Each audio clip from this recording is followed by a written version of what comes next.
Hello and good evening. Welcome to our Tuesday evening workshop. We have the Honorable Craig Saddlemeyer with us, who will kick us off with a workshop.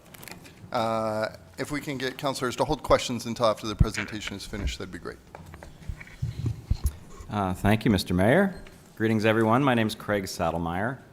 I'm the Cooperative Development Organizer for the Raise Up Housing Cooperative in Lewiston. I'm also a resident of the Raise Up Housing Cooperative. We've been around since 2008. And what I'd like to do is present tonight, first briefly an overview of what cooperative housing is and the history of our organization, some highlights of some milestones that we've achieved most recently. And the reason I'm doing this presentation is because we've reached the conclusion of our 5-year strategic plan. And so we want to present about what we've done. This is our year of developing our new strategic plan, and we are reaching out to community partners. We've already presented to the planning board. We're presenting to you tonight, and both sharing what we've done and looking for feedback on what we do next. So I will, at the end of the presentation, I'll have some questions that I'll throw to you, and the extent to which you can answer them tonight is great. If you have more thoughts after the presentation and want to get back to me by email or some other method, that is welcome as well. But thank you very much for making the time for me tonight, and I will begin. Not a PowerPoint, Craig, so you have to hit the... Yep, I think it works. Cool. So the Raise Up is a cooperative housing organization. This is a photo of our groundbreaking in 2022 at 198 Blake. And this is basically a lot of our members, mostly current, some past members, and board members as well. As I said, we've been around since 2008. We began to grow. We started with a 3-unit apartment building on Maple Street, where I continue to live today. We decided to grow after 5 years of learning lessons about how to successfully or not successfully run a housing cooperative, and particularly were inspired by the challenged housing conditions at the time. I was on City Council representing Ward 5 when the fires happened, the 3 major fires on Pine Street and Bartlett Street in a string of a week around this time of year. I think it was April, May. And some of our founders were displaced by that fire. Others were residents or leaders in the neighborhood who were inspired to see that the residents have better. So we just decided to sort of reinvent the housing co-op in a way that more people could participate than those who had so far. So a little bit more about what a housing cooperative is, generally speaking. A housing cooperative is an organization where the residents own a share of stock in the corporation. They are the exclusive owners of that corporation, so there is no third-party ownership. You may have, you may have lenders that lend money, but in terms of who owns the co-op, it's just the residents. Each resident has, no matter how many shares they own, typically they all own the same amount of shares, but whether a resident owns 1 share or more shares, it's one member, 1 vote, and those residents elect. They make decisions for their property through a democratic decision-making process. If it's a small co-op, then it's very direct, and the members just meet and make all the decisions together. If it's a larger co-op, as ours has become today, then they elect the board of directors and serve on the board of directors and make decisions at that level and at the local level. Let's see. The residents month to month are paying what we call carrying charges, but what is effectively rent. So they're leasing, even though they're owners of the co-op, they're owners through their shares of stock. Their name is not on the deed or title to the property. So they are paying their housing costs to the co-op. Different co-ops might include different levels of cost in the service, and the residents might take on a direct portion, but it basically functions like rent. So they're paying off debt, property tax, property insurance. If the co-op incurs income tax, they're paying that. They're paying other costs on a month-to-month basis. They're also participating on an annual basis in developing their operating budgets. They're reviewing those operating budgets at monthly or quarterly meetings. They're making decisions, in real time about the function and management of their property, about improvements that are needed or things that need to change to keep costs under control, or they're making decisions to, raise revenue through increasing rent and matters such as that. But they pay their carrying charge, their rent, to the housing co-op for the lease of their unit. And it is different. A question I get a lot is that it's different from a condominium in a number of ways, and I can speak more to that later if there's more interest in that. So as I said, each member basically has one vote, even if they own a greater share of stock. Typically, it's one vote per living unit, but it sort of depends on how the stock is apportioned. It could be if people own a share for each bedroom, then you might have more than one votes per unit. But typically, in our organization, the way it's done is each full living unit basically has one vote and one share of stock for that living unit. So there's three types of housing cooperatives generally.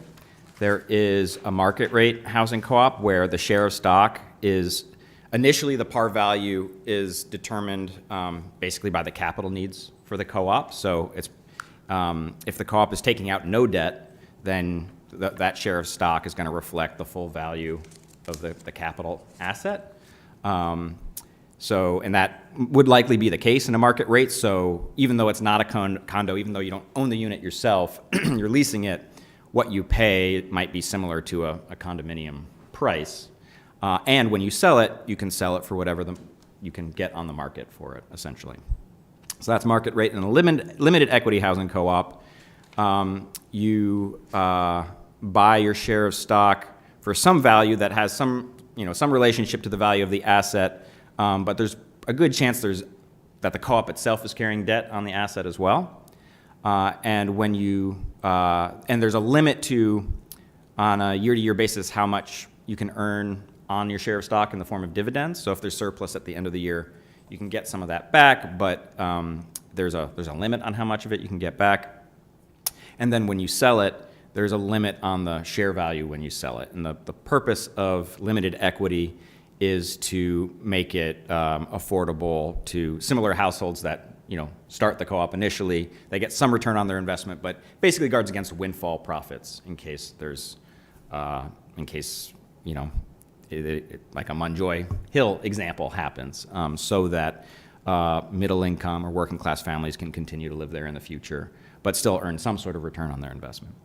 And then lastly, there is group equity housing cooperatives, where the residents are truly the owners of the co-op, but the share of stock beyond that ownership piece is symbolic in the sense that they are the decision makers, they are the owners. They're not earning anything on their share of stock in a group equity housing co-op. So the equity, as the value appreciates and as the demand for that cooperative housing grows, even if you have someone willing to pay $1 million for a share of stock that was worth $1,000, 10 years ago, you still can't sell it for anything more than what you paid for it initially. The equity stays with the co-op. And generally, as you might expect, these different types of co-ops serve different income levels. We started as a limited equity because that's what met our needs for the founders initially in 2008, in order to make the organization more inclusive and more accessible to more people in the neighborhood that we wanted to serve, who we had been presenting to and trying to educate about how to start their own housing co-ops, but weren't seeing them happen. So we decided that instead of relying on folks to start their own housing cooperatives, which was not succeeding, we would grow our own and take a lot of the administrative burden of cooperative housing out of the way and make it easier for folks to participate, but without such a heavy lift to start their own corporation in order to meet their housing needs. So we became a group equity, which means that our residents cannot sell their shares for any profit. They can't earn anything in terms of interest or dividends on their shares, but what they can enjoy is lower cost of living, control over their homes, and a sense of community and like the ability to participate in decision making regarding their homes, which is huge. So today, as I said, we started with a 3-unit apartment building on Maple Street. Today we have 33 apartments.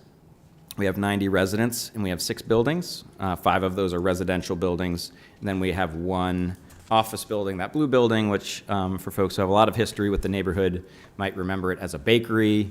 They might remember it as a driving academy. Today we have an office space in the back of it to serve our residents, but most of the building is currently being used for childcare services. Not childcare services that we operate, but we rent it at cost to a community organization that provides childcare services in the neighborhood.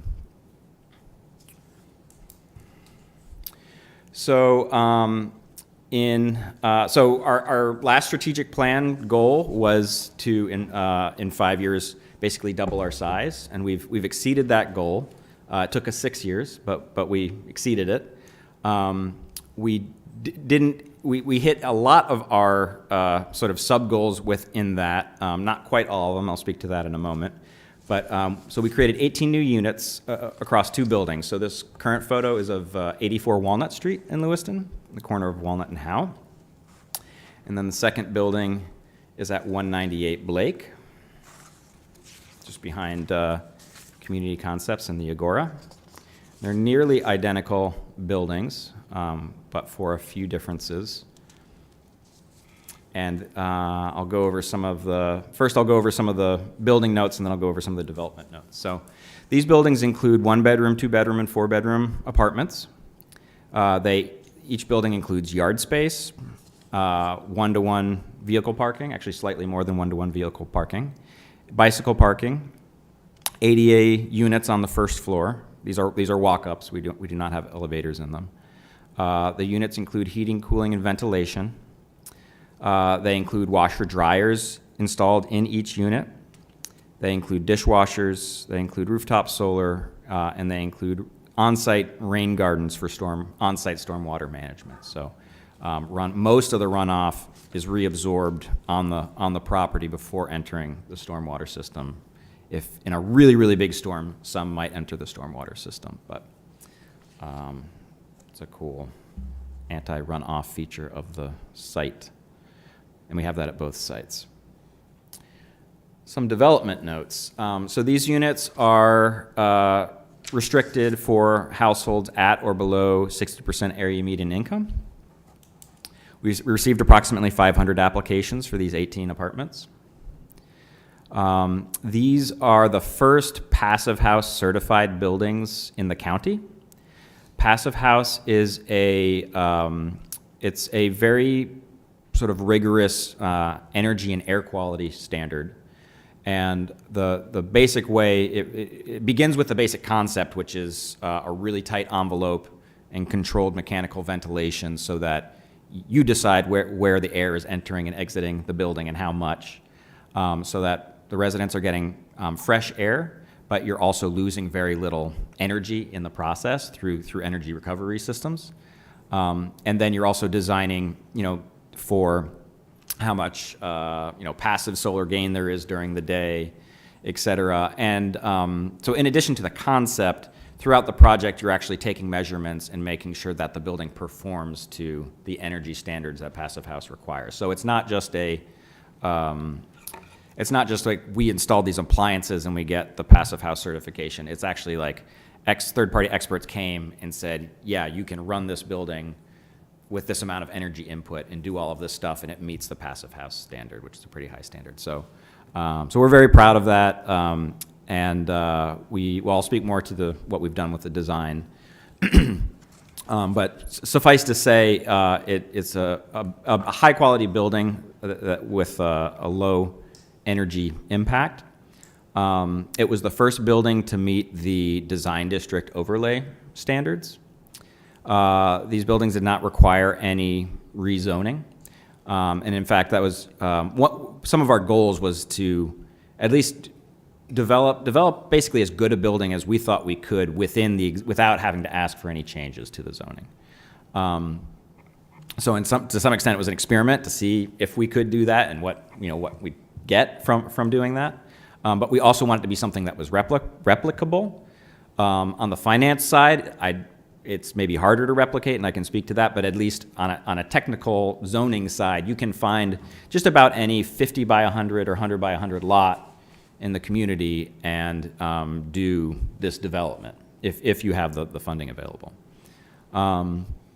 These properties pay regular property tax. We funded them through the 4% low-income housing tax credit program with Maine Housing. Residents participated. Residents have been participating in the project from the beginning.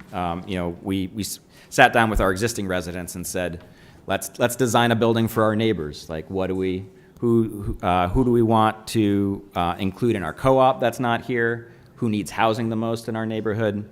And just involve them in the basic site planning and programming for the building, and they were involved through the whole design process. And that's just sort of one example of how we involve our residents in our work.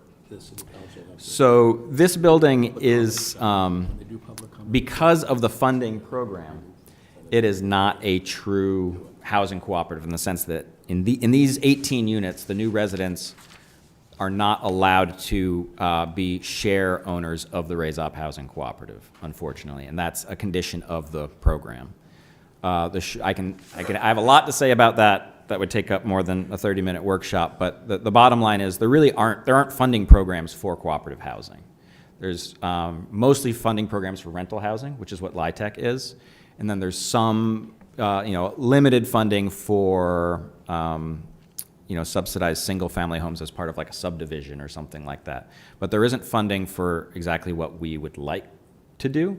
And we're also the first housing cooperative to utilize low-income housing tax credits in Maine, period, in its history. So no one knew exactly what we could or couldn't do when we started the program. We were fortunate enough to have Maine Housing to be willing to, work with us and figure it out.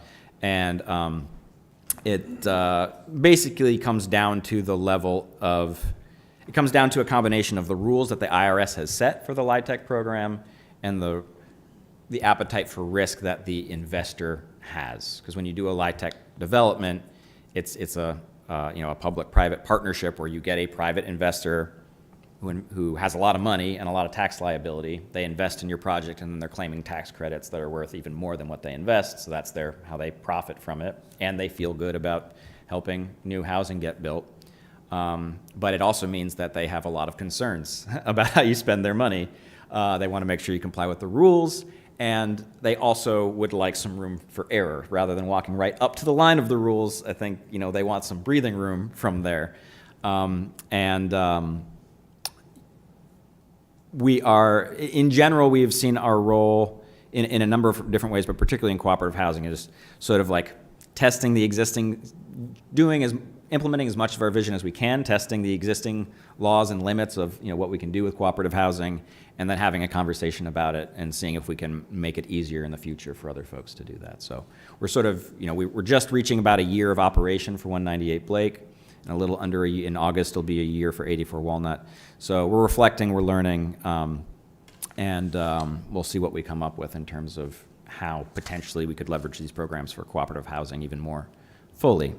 All that said, these residents are still going to participate, absent the share ownership piece. They'll participate in the co-op largely in the way that our other residents do. They will look at reports about how their building's operating. They'll have input on maintenance, on property improvements.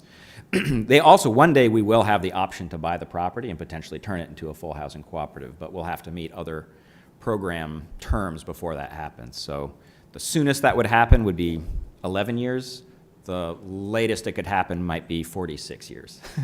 So we'll get back to you about that. We probably won't talk about it in earnest until about year 8 or so.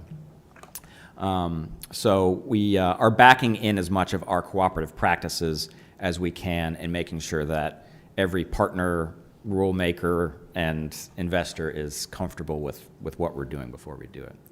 That is our method. We're also making the design free and available online at our website, raiseup.com/passivehouse. Anyone could go online and just download the basic floor plan and elevations, but For free, they can fill out a simple form that just tells us basically who they are and what their intentions are, and they can get access to hundreds of pages of design documents for the building. So you couldn't just start building tomorrow with them, but you could bring it to a construction manager and say, can you give me an estimate for what it costs to build this? You could bring it to an architect and say, I basically want to do this, but at this site, and then the architect, of course, can actually create your own documents. But this was a partnership with Evan Carroll at Build Architecture, who really specializes in like small infill housing. And we were really working with him was amazing, and we were really glad that he was willing to work with us on this component of it, of sharing the information to promote more low energy housing, because obviously we need, I think as everyone here understands, we need as much as we can get. An interesting fact, let's see, how are we doing on time? Okay, yeah, we're almost to the questions. So, one interesting fact about this, we partnered with some Bates students to do an analysis of the energy impact of our building compared to building retrofit at a similar scale and to a similar standard.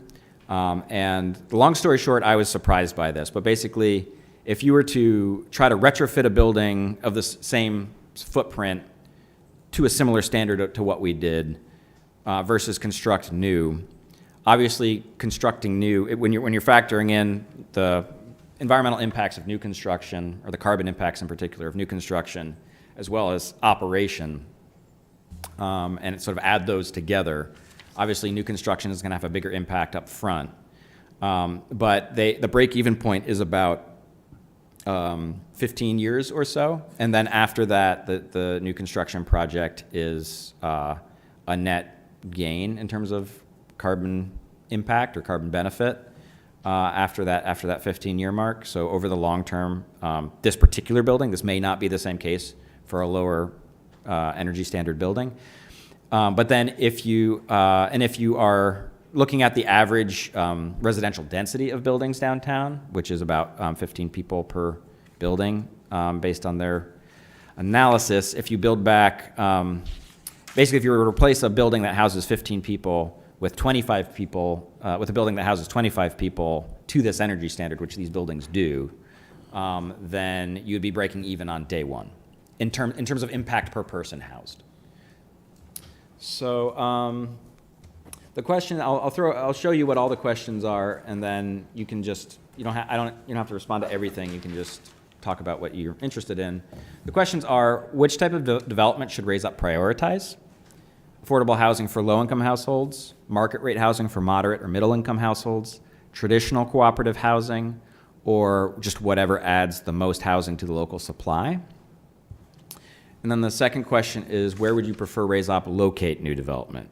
In the tree streets, which is traditionally where we've focused. We're on Maple, Pierce, Blake, and Walnut. Downtown more generally, outside of downtown, anywhere in Lewiston. Would you prefer us to do our work in other cities or towns, or do you have no preference? So that's the presentation. I can hop back to the question slides if folks would like, or I can leave it on this fun photo of us at the ribbon cutting for 198 Blake. But thank you. I look forward to comments. Thank you, Craig. Councilor Glant. Thank you, Mayor. How much did that building cost? So we developed them together. I'll give you the per unit cost, because that might be the easiest way to compare to anything. So the construction cost, and I can get back to you about the exact numbers. I'm going off the top of my head. So the hard costs for construction is around $350,000 per unit. The total development costs, so when you include soft costs, so soft costs can be construction interest, design, permitting, and all this other stuff, it's closer to $420,000 per unit. And there are how many apartments in each unit?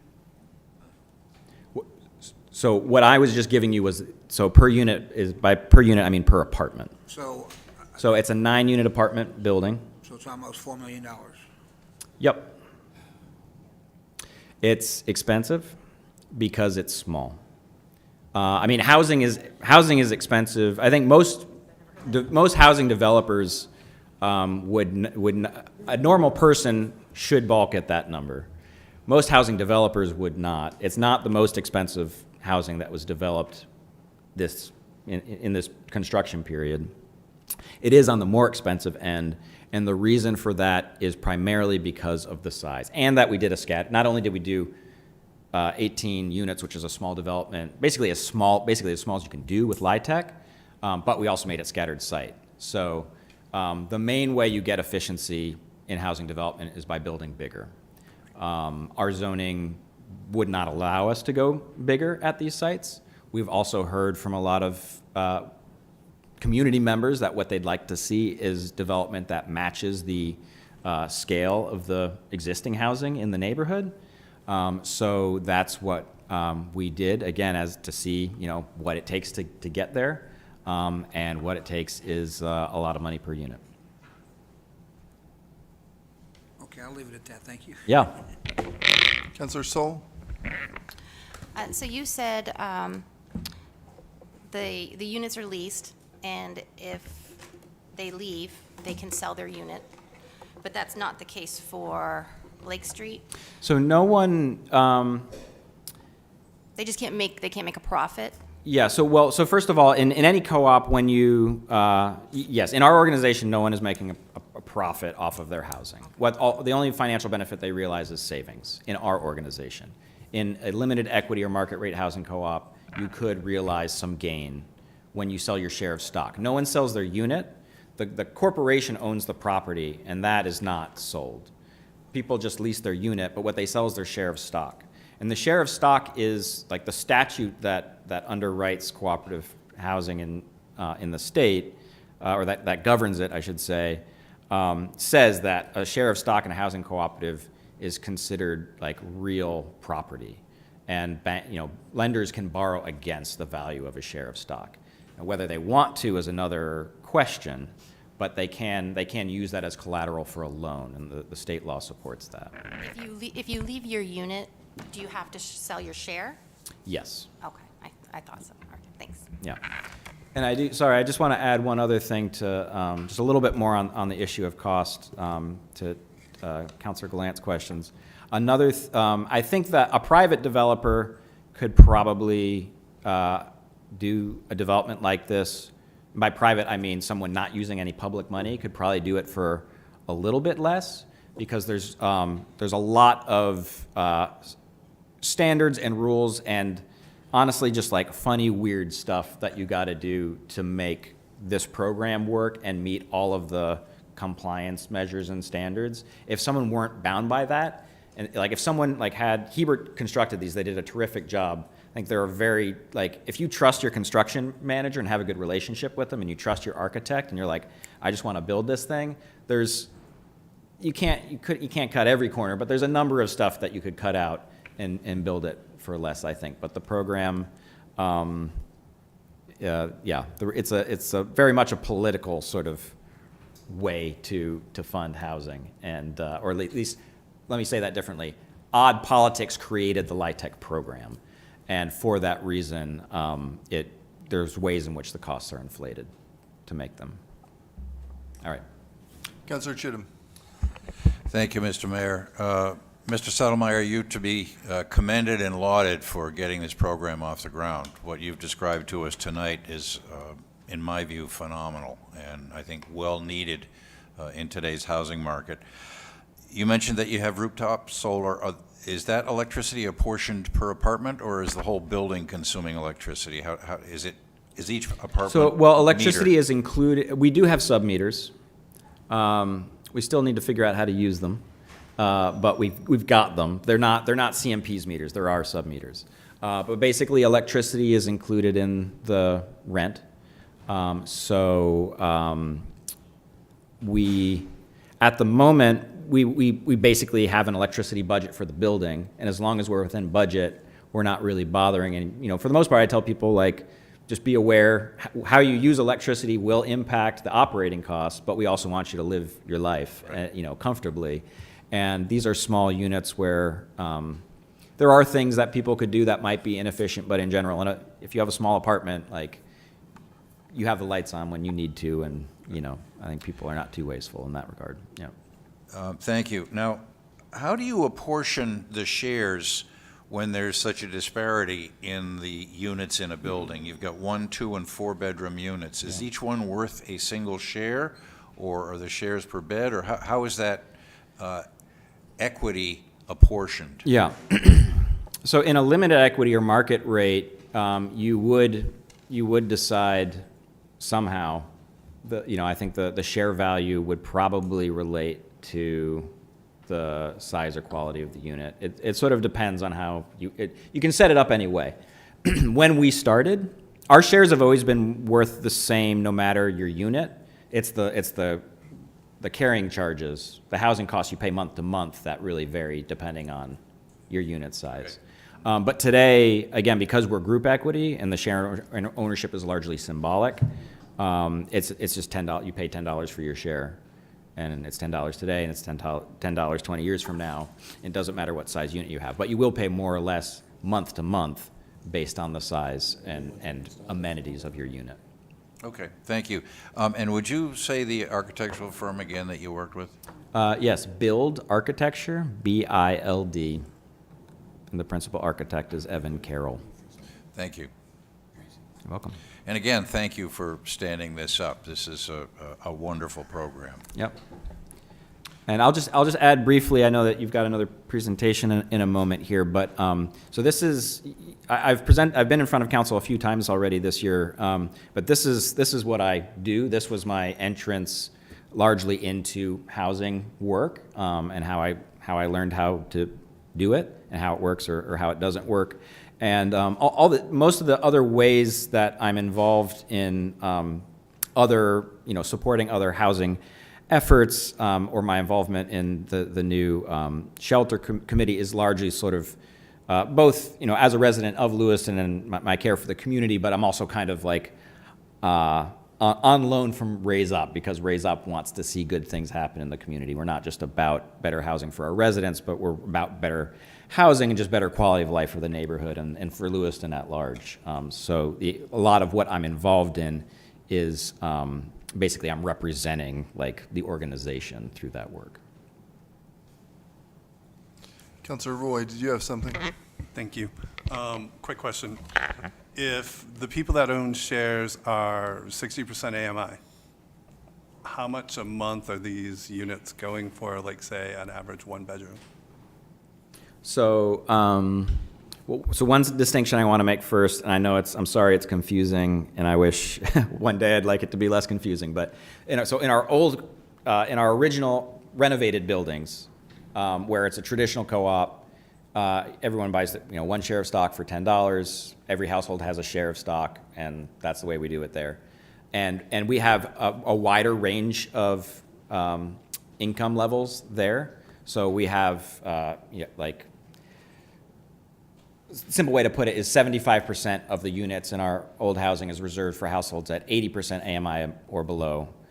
We have households at 30% AMI, 50%, 60%, 80%. We also have some middle income households that are more like around 100% AMI. So that's our old housing.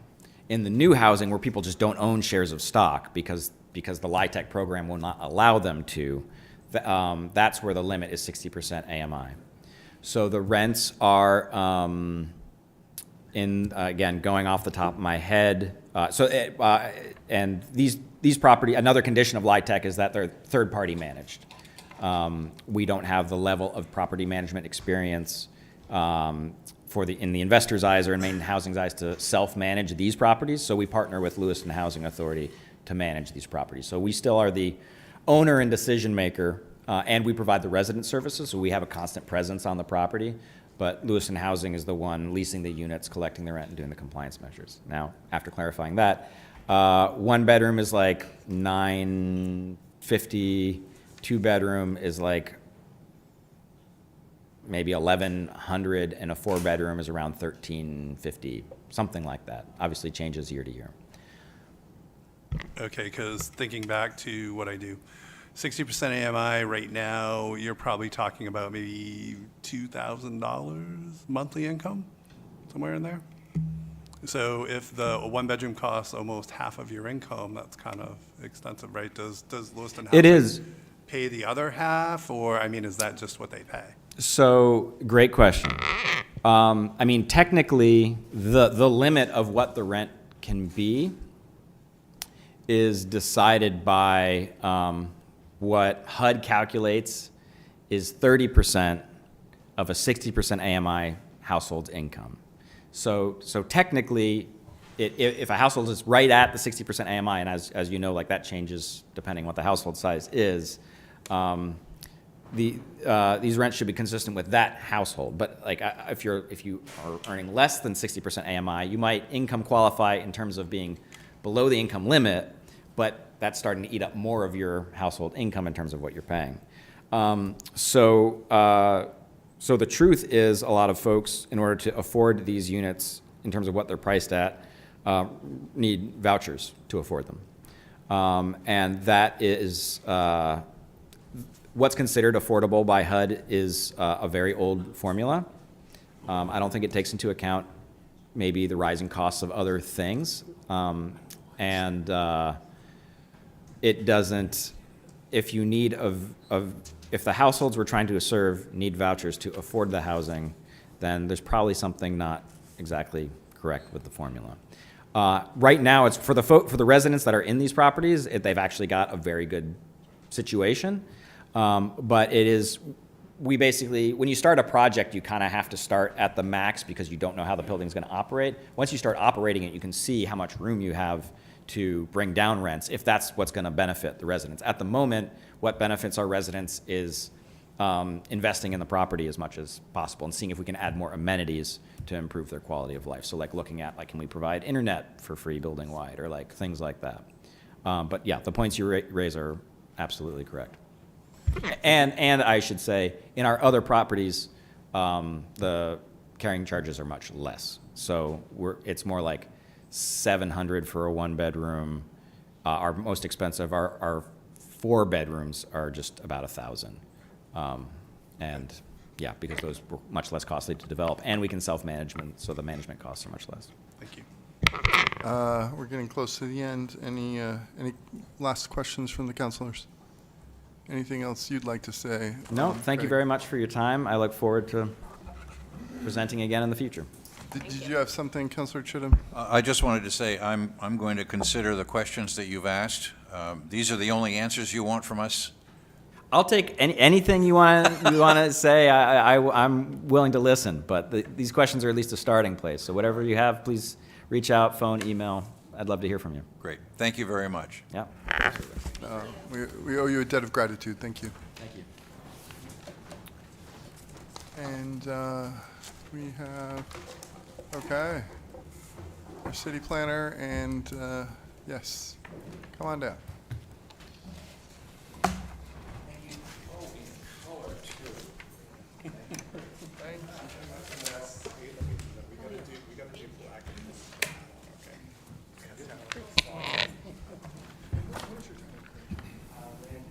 That's right.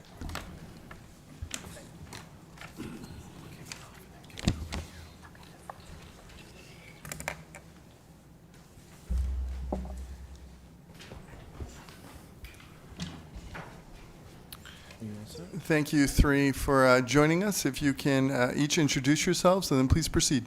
Absolutely. Mr. Mayor, Council, my name is John Connor, and I am the Director of Code Enforcement and Planning for the City of Lewiston. Shelley Norton, City Planner, Deputy Director of Planning for City of Lewiston. Greg Tebow, Land Use Planner for the City of Lewiston. Thank you. We are here tonight to have a workshop on the shelter overlay. We know there's been a lot of questions and asked of the staff. We wanted to take this time to come before you tonight to talk about the shelter overlay, some of the processes, some of the procedures, and get some dialogue, some back and forth with the councilors to see how you want to proceed within the city, within the shelter overlay. So you all have a memo that Planner Norton has provided with some historical dates and information on it, along with some maps and the ad hoc committee's report. Gives a lot of detail in there, and I think that is a good starting point for us to ask questions of you of what you guys would like us to do as staff and how you would like us to proceed. So with that, I'd like to kick it over to Shelley to see if she could elaborate a little bit more on that document for you guys. Yeah, so what we passed out this evening, it was part of your packet. This was a consideration for a change to the overlay, which is where we allow shelters in the city. Map 1 was considered in August of 2022 by that council. Map 2 is what they adopted in September of 2022. And that is the red hatched area. You can also see that on the map I've pulled up on the city parcel viewer in turquoise. That's the current shelter overlay area that was adopted in 2022 and is still in effect. At that time in 2022, there was licensing that came into place for shelters that was more robust than what we had previously, as well as some requirements along with that for how they're operated.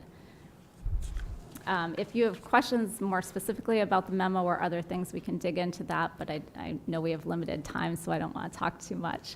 And then the last thing in the memo I had mentioned was a little bit about the update process, so I gave an overview of how that works. A change would be initiated either by yourselves, by the planning board, or by a citizen petition. It then goes to the planning board for recommendation, comes back to you for your 2 readings, and then it's 30 days before it's effective. So at the very shortest, if all the stars aligned on the calendar, maybe 11 weeks, probably 15 to 16 weeks is more realistic. And that assumes that you know, at that point, we start the clock, we know what it is that you're actually moving forward with for recommendation. Anything further, No. Planner Norton? Okay, Councilor Gallant. I'm going to open up Pandora's box. Why can't the whole city be eligible and make it really simple? Why do we have to have areas? Would you like to answer that? Sure. You know, it certainly could be the whole city. That's really up to the council. Councilor Chittum. Thank you, Mr. Mayor. I was heartened. I had not realized that there was a recommendation from the planning board to the council to expand the shelter overlay or to add a second overlay in a less urban portion of the city. I'm with Councilor Gallant. As long as the shelter, the structure comports with the underlying zone, I'm not certain why we would want to impose an additional requirement that if you were going to designate this particular building as a homeless shelter, that it needs to fall within a much smaller footprint of the city. When we first started talking about this, my question was exactly that. Why can't the whole city be open to a homeless shelter provided that the underlying zone requirements and conditions are met? Now, I realize that some of them say specifically no homeless shelters in here, and that would want to be looked at too. But we've got vast areas of the city that would be ideal for this kind of service that are not allowed under the current zoning, under the current overlay. So I would like to explore that. I was frankly disheartened when you explained to me that this is an 11, 12, 13-week process. I figured that we're omnipotent up here. We can snap our fingers and make it happen, but I guess that doesn't work that way, does it? My understanding is no. Thank you. And it's, Planner Norton, it's my understanding that the shelters need to be approved by the city council. Yeah, that's part of the licensing process now, is that there's a, in Chapter 22, the business licensing section, there's a set of criteria, there's an application process that it comes before the council. Under that criteria, separate and distinct from the zoning and land use criteria that would determine if the property is appropriate or zoned appropriately. Yes, and so, I agree with the two previous counselors here, since we need to approve the shelter license, we can certainly, at that time, also talk about where it's located, and this just kind of seems redundant at this point. Having a shelter overlay is what I'm saying. Yeah, I mean, I will point out that if the location is allowed, then I don't think in the licensing process you have the opportunity to deny it based on that. Okay, thank you for that distinction. Councilor Roy, did you have something? Thank you, Mr. Mayor. Thank you for bringing this to us. I am in favor also with the previous counselors. I think we should open it up. The other thing would be, how hard would it be to open that up to the whole city? Could we? How hard would the change How in hard zoning? would it be to change that? It's a pretty straightforward process, Right. starting with, I think it was mentioned in your memo, the initial, you guys can initiate it, a citizen petition could initiate it, or the planning board could initiate it. And it sounds to me like it would be initiated from here, and that's when that 11 to 15 weeks would start. All right, thank you very much. Councilor Harriman? Thank you. Thank you for presenting to us. I guess the first thing I would point out is that, so this map is the overlay, but then you also have to factor in there were buffers created around schools and around childcare providers. So every one of those that's within or along the edge of that overlay, it also carves out an area that you can't locate a shelter in. But I'm also in agreement with everyone who's spoken before. As long as the shelter meets the zoning, the underlying zoning, I think it ought to be available basically everywhere. I would maybe sort of take the overlay and reverse the concept and have potentially portions of the city that are where shelters are excluded, such as, I'm thinking of Lower Lisbon Street. If we're trying to, we're trying to make sure that we're getting economic development there. Shelters are important as well, but we're looking for, I think, more commercial type of uses down there. So that's one potential area where we might want to say, in this limited area, we can't have a homeless shelter here, but basically anywhere else. Is that something that the council would like to give us? These are the areas we prefer not to have shelters, or was that something that you would like us to provide to you? And Just for me personally, that was the only one that I thought of right off. Other counselors might have other thoughts, but I would also welcome thoughts from the planning department as to other areas that they might see that to be useful in. And that's all I've got for now. Yeah, and to that point, Director, we always welcome comments and opinions from staff. You're the professionals here, and we need your input. Absolutely. Councilor Najin. So there's a few things I'm thinking about with the shelter overlay, and then also the ordinances that exist. So I think that it's a dual process. It also involves the folks that are going to be standing up the shelter committee, right? Because they're going to have feedback that they want to share as well. But I believe that the planning board and the city council can together have these conversations. I also don't want to open up the entire city to any shelter whatsoever. I want a city-directed shelter, and I want it to be in the best place that we can possibly put it. I do believe that there is need for protection of the economic development focus area, the Riverfront Island Master Plan, Lisbon Street, as well as the corridors, all of the commercial corridors, and due to the fact that we're having a serious issue with pedestrian tragedies, it's I would really prefer that the corridors were also protected, but ultimately I didn't agree with the overlay to begin with. I'm fine with looking at both the underlying zoning, some of the triggers. I don't like the idea of a conditional shelter that just gets built no matter who builds it and no matter how it's built without city feedback and oversight. So I think that we need to look at some of the ordinance pieces to figure out if there's some mechanism in which we can be a partner in who comes to serve in our community. We have 5 shelters right now that close during the day, and it's challenging for the businesses around them. So, you know, that's my major concern. But again, and I do consider any other shelter that would not be a city-directed shelter to be a bonus. I think they all do good work. I think they all have their own particular purposes.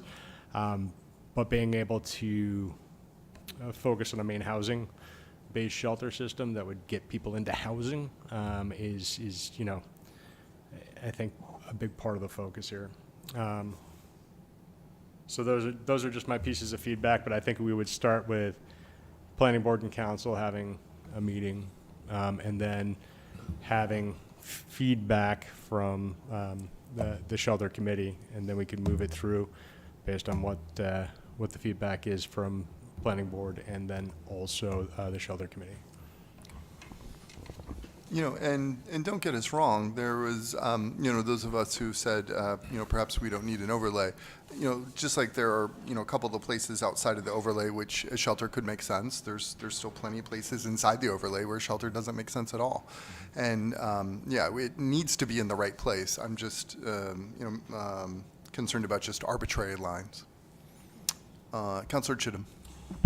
Thank you, Mr. Mayor. I realize that we're talking tonight about the overlay, but I would also like to expand and suggest that we also look at the ordinances that were passed.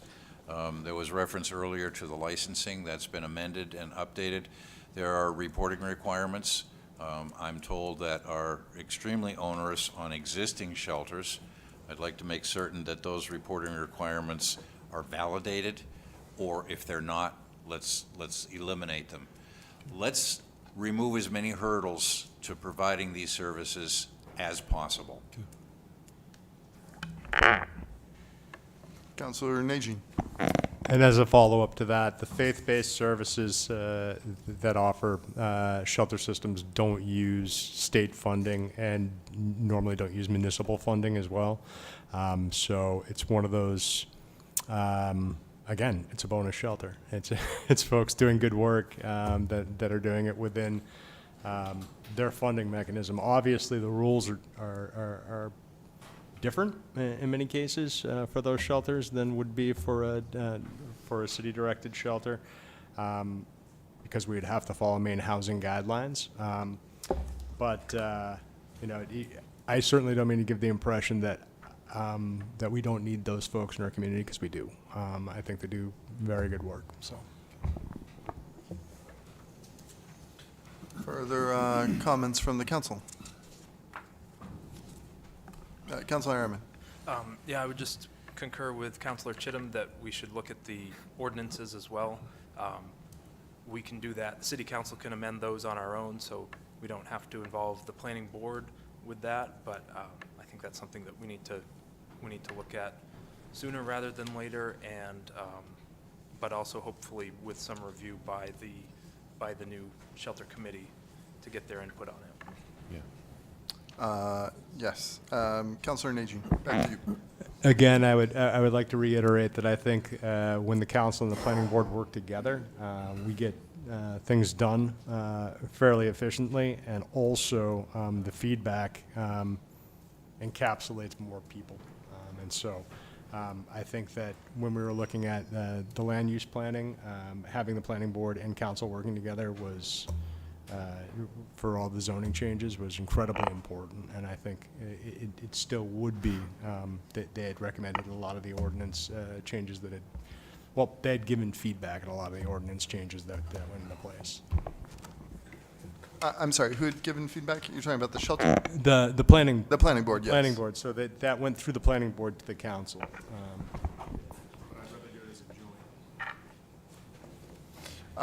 Yeah, and I agree with the comments that the new shelter committee should weigh in on that. Many of the people on the new shelter committee were on the old shelter committee, and so they were well versed in, you know, going through the ordinance, providing feedback, and yeah, we definitely need their input, especially since They'll be meeting imminently. Councillor Chittum. Thank you. Yes, to follow up on Councilor Najean's comment, I would like to have the council request whoever would set this up, a workshop with the planning board, and if possible, get some of the members of the shelter committee involved as well. But council planning board workshop set up as soon as possible so that we can collaboratively work on this issue. And I don't know if that's Administrator O'Malley or Director Connor, but whoever it is, please schedule a workshop, joint workshop. Pronto. Thank you. Councillor Chittum. Okay. Councillor Gallant, thank you. I appreciate your Mayor. patience. I would like all of us as a council to request the ordinances we'd like to see changed and start reviewing them on our own, so we can then have a group meeting to talk about those, so we're prepared the first time we're there and not reading them to each other.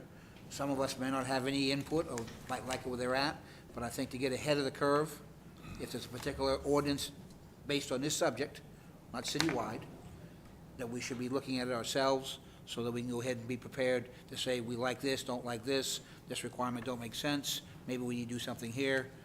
That would speed the process up. So if we could get copies of those ordinances given to us, Mr. Administrator, O'Malley. Mr. O'Malley, did you hear that, sir? I did hear that. Okay, I'm good. just looking to see what date we might have for a workshop. All right, I'm just looking to see what date we might have for a workshap. all right. Thank you. Well ahead of things, Administrator O'Malley, and we appreciate that. And then, since it sounds like a joint workshop will be happening sometime in the near future, you had mentioned input from staff. I mean, I think that would be a great thing for the three of you and the rest of the people in the department, however many left are upstairs. You're looking at us. Okay, the three of you, to put your heads together about what makes sense in terms of overlays, and any kind of feedback from staff would be most welcome at that time. Councillor Najin. I would concur both with Councillor Chittum and with Councillor Gallant. I think the more work we do in advance, the better off we're going to be. I would also make a suggestion that possibly we could have public comment after the workshop. So if it's during a regular council meeting, I guess it could be in the general comments. But if it's a workshop that sits separately, I would like to allow folks to give feedback from the community before we make any type of move forward or decision. And yes, and to that end, perhaps Administrator O'Malley, once the workshop has been scheduled, in the past we've, for things like this, we've had, a webpage created and people could submit comments, there could be questions, and, so there could be a time period where people can submit comment, and then we can also, for instance, start the meeting with that comment as well. That's an excellent idea, Mr. Mayor. Thank you. Further comments or questions from the council? Administrator O'Malley, do you have everything you need from us? Yes, we'll let you folks know once I talk to staff of what we have available for the soonest workshop. Okay. We'll take all of our homework and get working on it for you guys. Okay. Anything else from the three of you? I don't. Thank you very much. Yeah, thank Thank you, guys. We appreciate it. Thank you for everything. We will endeavor to start our council meeting as close to 7 as possible, but we will be taking a few minutes here. Thank you.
Hello, welcome to our Tuesday evening meeting. If I can get everyone to take their seats, that would be great.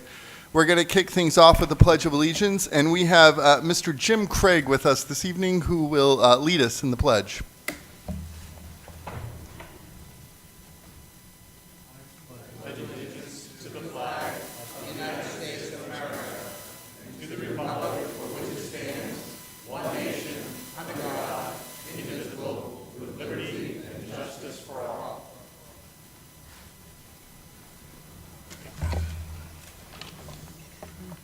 Thank you very much, Mr. Craig.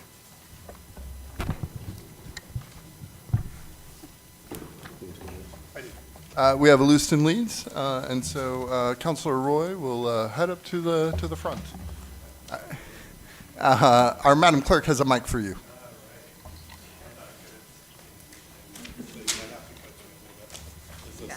Is this on? It is. All right, awesome. So I've never done this before, so I'm kind of nervous. So I would like to have Kevin Bollard come up here and join me. Can you hold the mic just a little closer to you? For our A little friends at closer to home? my, Yes. oh, really? My booming voice? All right. First off, Kevin, I would like to say thank you. I feel most people know who you are and what Cadence Kitchen is all about. I just wanted to take a moment to recognize you as a leader in our community and how you always step up and give to this community when somebody is in need. The work you do inspires many of us, and I am humbled by all that you do for the people in need. From bringing Cadence Kitchen from a dream to reality, working with the homeless community in your day job, and then stepping up to come up with a plan to effectively pull together a warming shelter in haste and running it as planned. You have built lots of community providers who believe in what you do for this community, and that is a reflection of the person that you are. Thank you for being a leader in our community.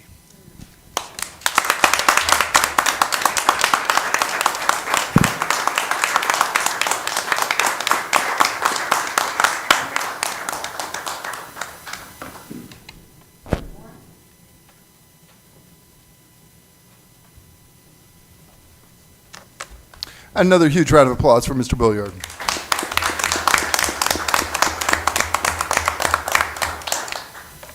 Madam Clerk, I believe we're ready to begin. Sure. All roll call votes for this meeting will begin with the Councilor of Ward 4. I understand we have minutes to accept. We do. The minutes of May 21st and May 30th. May I have a motion, please? So moved. Councilor Chittum. Second. Second by Councilor Harriman. Madam Clerk, please call the vote. Councilor from Ward 4, Yes. Ward 5, Yes. Ward 6, Yes. Ward 7, Yes. Ward 1, Yes. Ward 2, Yes. and Ward 3. Yes. Motion passed by a vote of 7-0.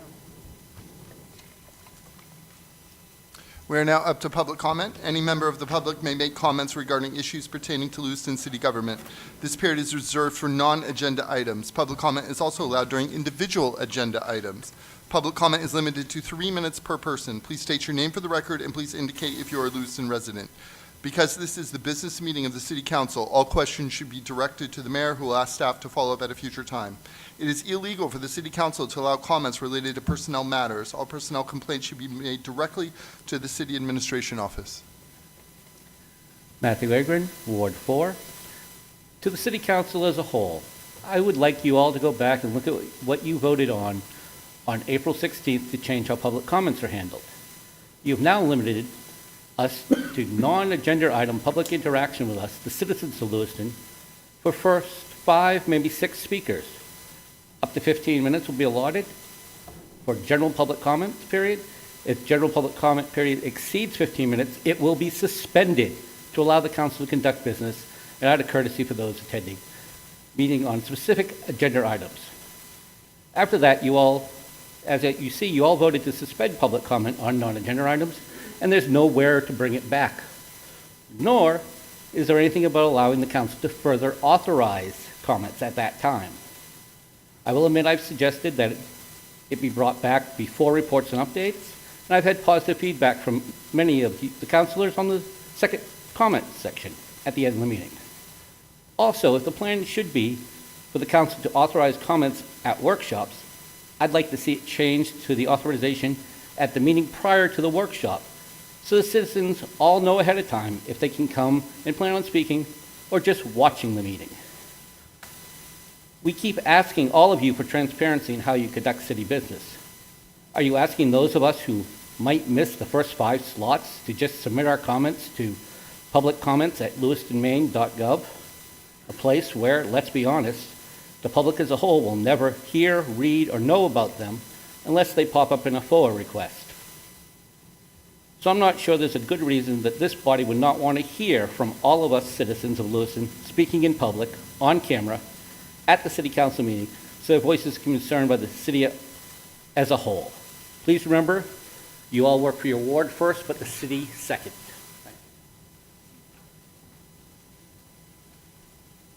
Robert Reed, Ward 7. My pronouns are frustrated and taxpayer. Mayor and the council, thank you for allowing me to speak. I'm deeply concerned with the abysmal manner in which the assessment revaluation has been handled to date. First, contrary to what some think, Facebook is not an adequate communications device to tell 11,000 taxpayers in this city that there's a major change coming. Nothing less than a mailed letter to every taxpayer should have been done before this began. To date, large numbers of Lewiston residents still don't understand why people are in the neighborhood, why they're coming to their home, and they're just not ready for this. We know it's coming if we're involved, but for the majority, they don't. Which leads me to other pieces of communication. We have city councilors and administration making comments like, some will win, some will lose, but never explaining the truth that most homeowners with properties built before 2010 will be hit significantly, and those with homes built before 1988 will be impacted even more. For me personally, based on the city assessor's valuations and the formulations he provided, it's going to hit me by $3,000 a year. This goes hand in hand with the responses of bloated budget comments of, it's only $5. It's $5 on the mill rate, not $5. That's a big difference. I realize my background as a counselor and a member of finance for many years may provide me with more knowledge than others in the matter, and I've tried to answer questions of taxpayers and frankly correct some misinformation put out by the city communications team. Instead of accepting the information and verifying it, staff decided it was more important to attack my comments and then do a deep dive online on me. I asked the city administrator at the time. She verified it was happening, but said they were on their break. Breaks are paid by you, by us, the taxpayer, and they were using city devices to do it. Unprofessional, unethical. You might wish to find better staff. Bring Dottie back, please. Lastly, I see later in the agenda you'll appoint 2 members to the Assessment Review Board, and in an amazing coincidence, after not taking action for 4 months, you suddenly have 3 longtime Democrats all applying for these board positions on the same day.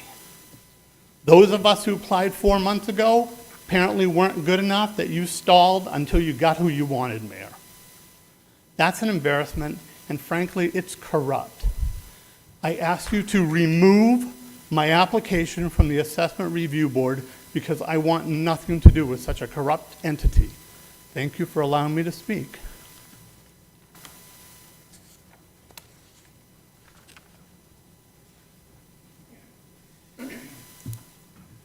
Thank you for those comments. I appreciate it. Charles Soule, 135 Bartlett Street. I'm advocating a no vote on the 11th of June at the Multi-Purpose Center for some people old like myself, 70-year-old, young. And for younger people, that would be the Longley School. Now, 11 June, vote no on the increase to the school budget, and you're going to have to vote till kingdom come because they're going to keep bringing it back and bringing it back. Now, let's go over the reasoning for my decision on this. 1, it increases the mill rate substantially on people who own property $100,000 and above. For landlords who have quite a bit invested, that will be passed on to the tenants, and the homeless shelter will definitely be needed. Another thing is that Lewiston landlords with older buildings have been dumping on the new communities that are moving in. That's because they're getting, nothing like people making money, banks, realtors, the assessor of the buildings. These people are in business to sell, so they sell. And I don't believe that the new people moving into Lewiston require the vast knowledge of what's coming. The fact that the $10 million is substantial, and then now we're doing an evaluation, these people are going to be swamped. We don't know what rate whether they have a floating rate on their mortgage. And so I'm looking at, in a couple of years, massive foreclosures. And another thing is to just remember to vote no on the 11th of June at the multi-purpose center and vote it until they make substantial. I've done a little viewing. They did a little cutting, I think $1 million off of it, but some of those positions weren't going to be filled anyways. So it's a facade. Personally, I'd rather see a 10% cut across the whole board. Nobody even knows. Anybody here can tell me what the city side budget increase will be? Mr. Mayor, would you please advise us as to how much the city side, not the school side, is going up? This is public comment, not public debate. You have 14 seconds. No, I'm just asking, I'm posing my question to you, which is, give me the rule book, I'll read it for you. What is the increase in the city side of the budget? That's time, thank you. Okay, next question. Your time is over. No, Thank I don't you. think so. I don't think It is, so. in fact. This If you is have what- further public this comment, is you can submit what it to public comment at last speaker was just lewistonmaine.gov. talking about. Vote no, and maybe we can get rid of some of these people on the Thank you. council. That's no thank you to me.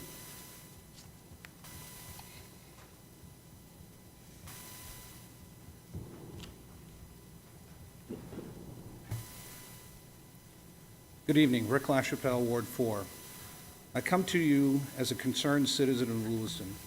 About a week ago, an article in the paper spoke about the departure of our city administrator. It was very vague on the reason why she left.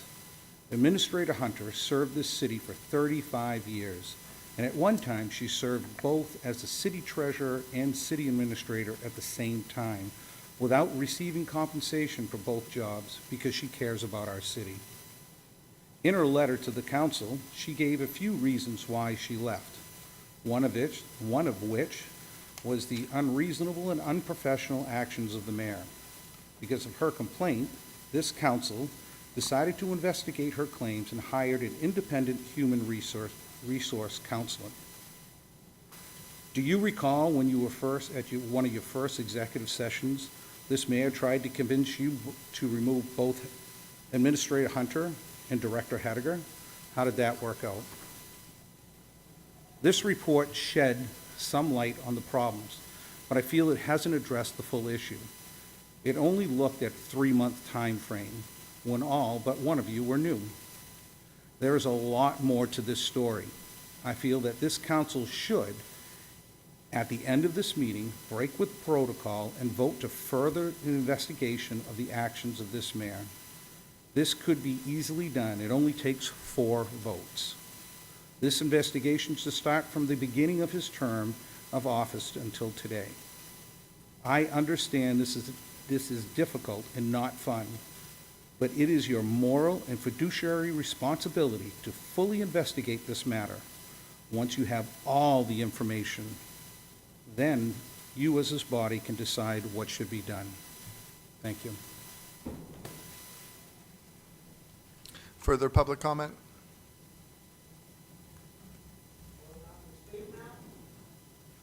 You've already spoken, sir.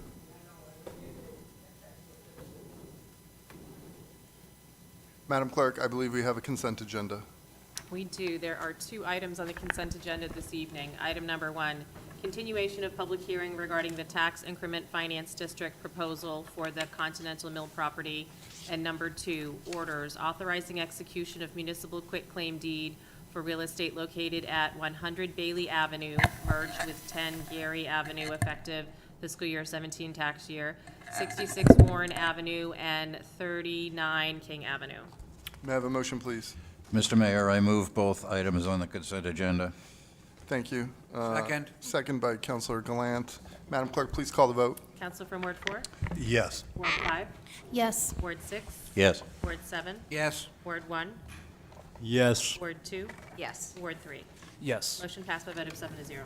Thank you, Madam Clerk. We are now up to item number 3. Item number 3, public hearing and adoption of order approving outdoor entertainment event permits for various summer community events. Requested action to conduct a public hearing on applications for outdoor entertainment event permits and to adopt the order approving outdoor entertainment event permits for various summer community events. May I have a motion, please?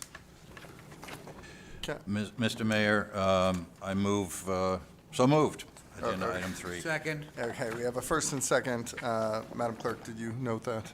Yes, thank you. Excellent. Discussion. Councilor Harriman. I'm just glad to see these events happening. We approved several at one of our most recent meetings, and there's a few more here, and it's just great to see all these public events. Councilor Chittum, yes. Should we announce who these events are for the public? I'll do that then. LA Arts for outdoor musical concerts, Lewiston Area Public Health Committee for outdoor musical concerts, the City of Lewiston, we're going to award ourselves a permit for outdoor musical concerts, and Community Credit Union for outdoor musical concerts. Yes, Christmas is right around the corner. Public comment for this agenda item. Back to the council. Councilor Nagy. Just really quickly, again, I'm really excited about these events as well. I have no issue with them, but I did want to just check with the administrator really quickly. If we're moving forward with the Greater LA Balloon Fest, there will be a proposal or a permit that will be put forward? Yes, we'll submit that paperwork to you folks as well. Okay, perfect. I appreciate that. Thank you. Further comments from the council? I'm looking forward to the fiddle concert myself. Madam Clerk, please call the vote. Counselor from Ward 4? Yes. Ward 5? Yes. Ward 6? Yes. Ward 7? Yes. Ward 1? Yes. Ward 2? Yes. Ward 3? Yes. Motion passed by a vote of 7 to 0. Item number 4. Item number 4, public hearing and adoption of the fiscal year 2025 Lewiston Capital Improvement Program bond issue order. Requested action to hold a public hearing and adopt the fiscal year 2025 Lewiston Capital Improvement Bond Issue Order, authorizing the issuance of $24,899,503 in fiscal year 2025 public improvement bonds and making an appropriation for certain capital projects. May I have a So motion, moved. please? Councilor Second. Gallant, second by Councilor Harriman. Discussion.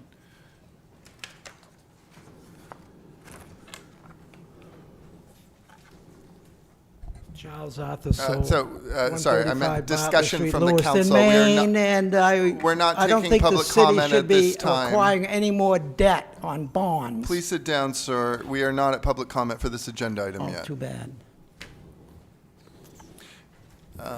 To be absolutely clear, discussion from the council members.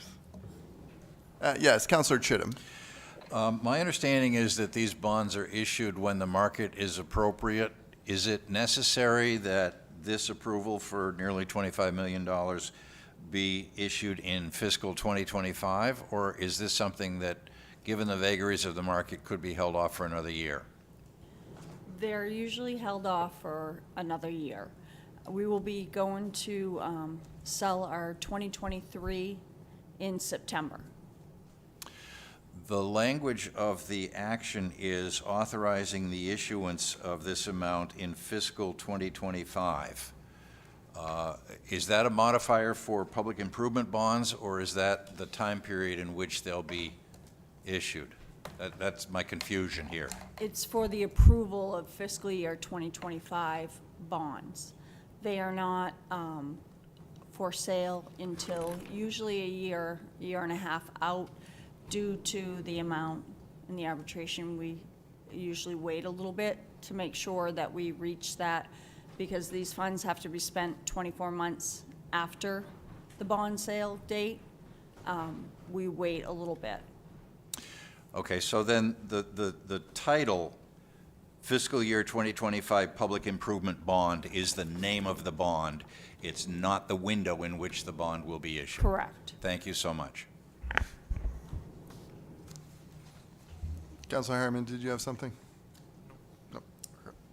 Okay. Further comments from the council? Yes, now we're up to public comment for this agenda item. Any public comment? Public comment is now closed for this agenda item. Back to the council. Anything further you'd like to add, Director Roy? All set. Madam Clerk, please call the vote. Counselor from Ward 4? Yes. Ward 5? Yes. Ward 6? Yes. Ward 7? Yes. Ward 1? Yes. Ward 2? Yes. Ward 3? Yes. Motion passed by a vote of 7-0. Thank you. Item number 5. Item number 5, order approving the Canal Street parking deck revocable encroachment license. Requested action to approve the order approving the Canal Street parking deck revocable encroachment license. May I have a motion, please? So moved. Councilor Chittum. Second. Second by Councilor Najin. We have Director Jeffers here. If you can kick us off, that'd be great. I'd be happy to. This is a parking deck that's built between Canal Street and the canal. It's basically supported on one side by edge of right-of-way. There's a couple of poles right along the wall of the canal, and a parking deck has been built there. It was built back in 1980. I've got Chris Thompson, whose family has owned the building that's sort of precipitating this action. It's the Financial Services Center building at 55 Lisbon Street. And they are selling the property, and the buyer had said, it's just been a lease that's been in place since 1980. And they're looking to sort of improve that, and talking with the city attorney, it was determined that a revocable lease was the best way to accomplish it. We'll be paid $11,500 for that, and it'll basically continue where the new owner of the building will have to plow, maintain the deck in time if it ever needs to come down or be repaired. It's on them. It's effectively hands off. They handle everything, and it's just making a legal document that allows them to have a sense of security in their ownership of that structure. Councilor Roy. Thank you, Mr. Mayor. One question I have is if they're going to take care of everything, it will be up to city code, correct? Yes. Okay, just want to make sure. Councilor Chittum. Thank you, Mr. Mayor. I love this stuff. First question is, this is 320 feet long, and we are issuing a revocable license on 120 feet. What about the other 200? The other 200 is controlled by a property up the street, the Gateway Building. Are we collecting rent on that? Candidly, I do not know. Let's find out. Okay. And whether or not any remuneration is due to the city for use of city property for private individuals. Question number 2, does this deck hang over the canal to any extent? If it does, it's very marginal. It basically, if you go up Main Street and you look down the sight line, it probably, if it is, it's over a foot. But I doubt it's that far over. The land surveyor in me is coming out because I looked at the property description, and it's defined as bounded on the west by the easterly wall of the canal, which means that if this deck extends over the water portion of the canal at all, it's not covered under this license. So that may want to be examined before being executed. And finally, the 6th whereas in the council order, after researching legal mechanisms utilized elsewhere in Maine for similar the city's legal counsel. I think we're missing a word in there. For similar situations, for similar occurrences, for similar constructions. Something needs to go in there. Okay. Thank you. Okay. Further comments from councilors? Public, or Councilor Zoll, did you? Oh, okay. Public comment for this agenda item. Back to the council. Madam, or anything further, Director Jeffers? I think that covers it. Excellent. Madam Clerk, please call the vote. Counselor from Ward 4? Yes. Ward 5? Yes. Ward 6? Yes. Ward 7? Yes. Ward 1? Yes. Ward 2? Yes. Ward 3? Yes. Motion passed by a vote of 7-0. Thank you. Thank you for being here, Mr. Thompson. Sorry I didn't recognize you earlier. Item number 6. Item number 6, authorizing the Public Works Department to either enter negotiations with Casella Waste Systems Incorporated for automated side load curbside solid waste collection and seek a waiver of competition from the Finance Committee, or to issue a formal competitive bid. There are two options for a motion depending upon the direction the council would like to take, and both of those motions are printed in your book. Yes, so at this point, we have Director Gagne with us. Can you just, I guess, kick us off with whatever you'd like to say at this point? Sure. Good evening. In all the deliberations through the budget process and then our workshop, we failed to get a thumbs up or a thumbs down or some uniform direction from the council. So that's why we're here tonight. So if we can answer any further questions, but really we'd like to get some direction on which way you all would like us to proceed. Thank you, Director. Yes, Councilor Soul. I would like to see us stay with Casella. I think that, how long have they been? 30 years?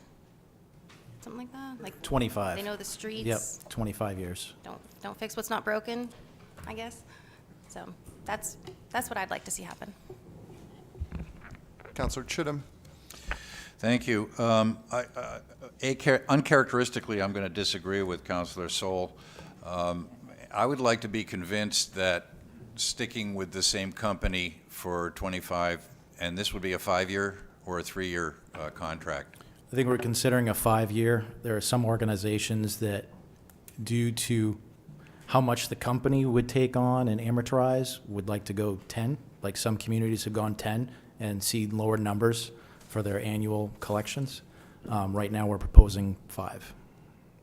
Thank you. I'm not sure which motion.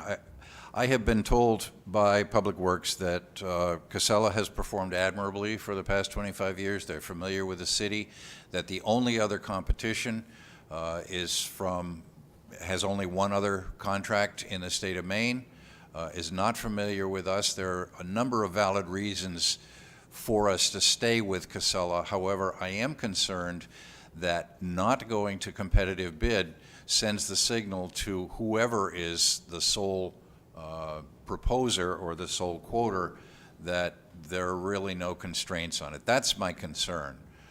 So I understand that convenience and perhaps even necessity would suggest strongly that we continue negotiating with Casella, but I would hate to give up our opportunity to make certain that we are being given competitive pricing. I'm torn, and I need some convincing. Thank you. Director Gagne, I was under the impression we already have some pricing guidance from Casella for this, or what are your thoughts on that, or what do you know? Yeah, I think they've extended the contract to be able to look at timeline, understanding that there's a lead time on all of the parts of the proposed collection system. There's the bins, the canisters, there's the PR campaign, and then the trucks. So that's kind of what the extension was for. Officially looking at, we haven't received prices. That's why we would want to negotiate on what type of terms or what type of services you would expect from them and how we would go about it. I would offer to Councilor Chittum's question. I'm not here to convince either way, because quite honestly, each have pros and cons. I think you guys are the policymakers, and what do you see as a vision for the city? If curbside collection and getting that expedited, then possibly going with a negotiated contract with the existing vendor is the way to go. Not a steep start with a new vendor. if you're looking to can be competitive priced and get a feel for the market, then it's going to take a little bit longer for us to get on the street, get those back, go through that. But outcome is maybe the same. I really not trying to sway you one way or the other, but answer your questions and support whichever direction you choose. Thank you, Director Gagne. And, you know, perhaps one way forward, nothing prevents us from negotiating or, you know, finding out what pricing is like from Casella. And then, you know, if we didn't like that, then go to competitive bid. Would that be an Point of option? order, Mr. Mayor. Can you allow other councilors to speak, please? Yes, for sure. Councilor, I'm sorry, Director Gagne, could you comment on that? I think working with a vendor to try to come up with a game plan really takes advantage of their institutional knowledge.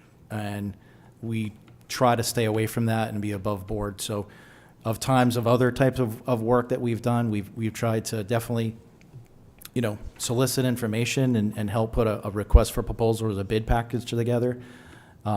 But in negotiating good faith, but then say, well, the price isn't good, and then turning around, I don't think that's kind of the direction we want to go. Okay. I think we want to pick a path and then stick with it. Okay, I appreciate that feedback. Thank you. Councilor Najin, yes. I wasn't waiting to speak. Other people were. Or did you? I thought I saw your hand up. No. I will put my hand up, but both Councilor Sewell and Councilor Gallant had their hands up. Have had it up. Yeah. Okay. Yes, Councilor Gallant. Thank you, Mayor. First, I'm not a fan of changing, having lived through that in another community. It can be very ugly and costly, to be quite frank. I would like to know about the 10-year option and what kind of money we could save.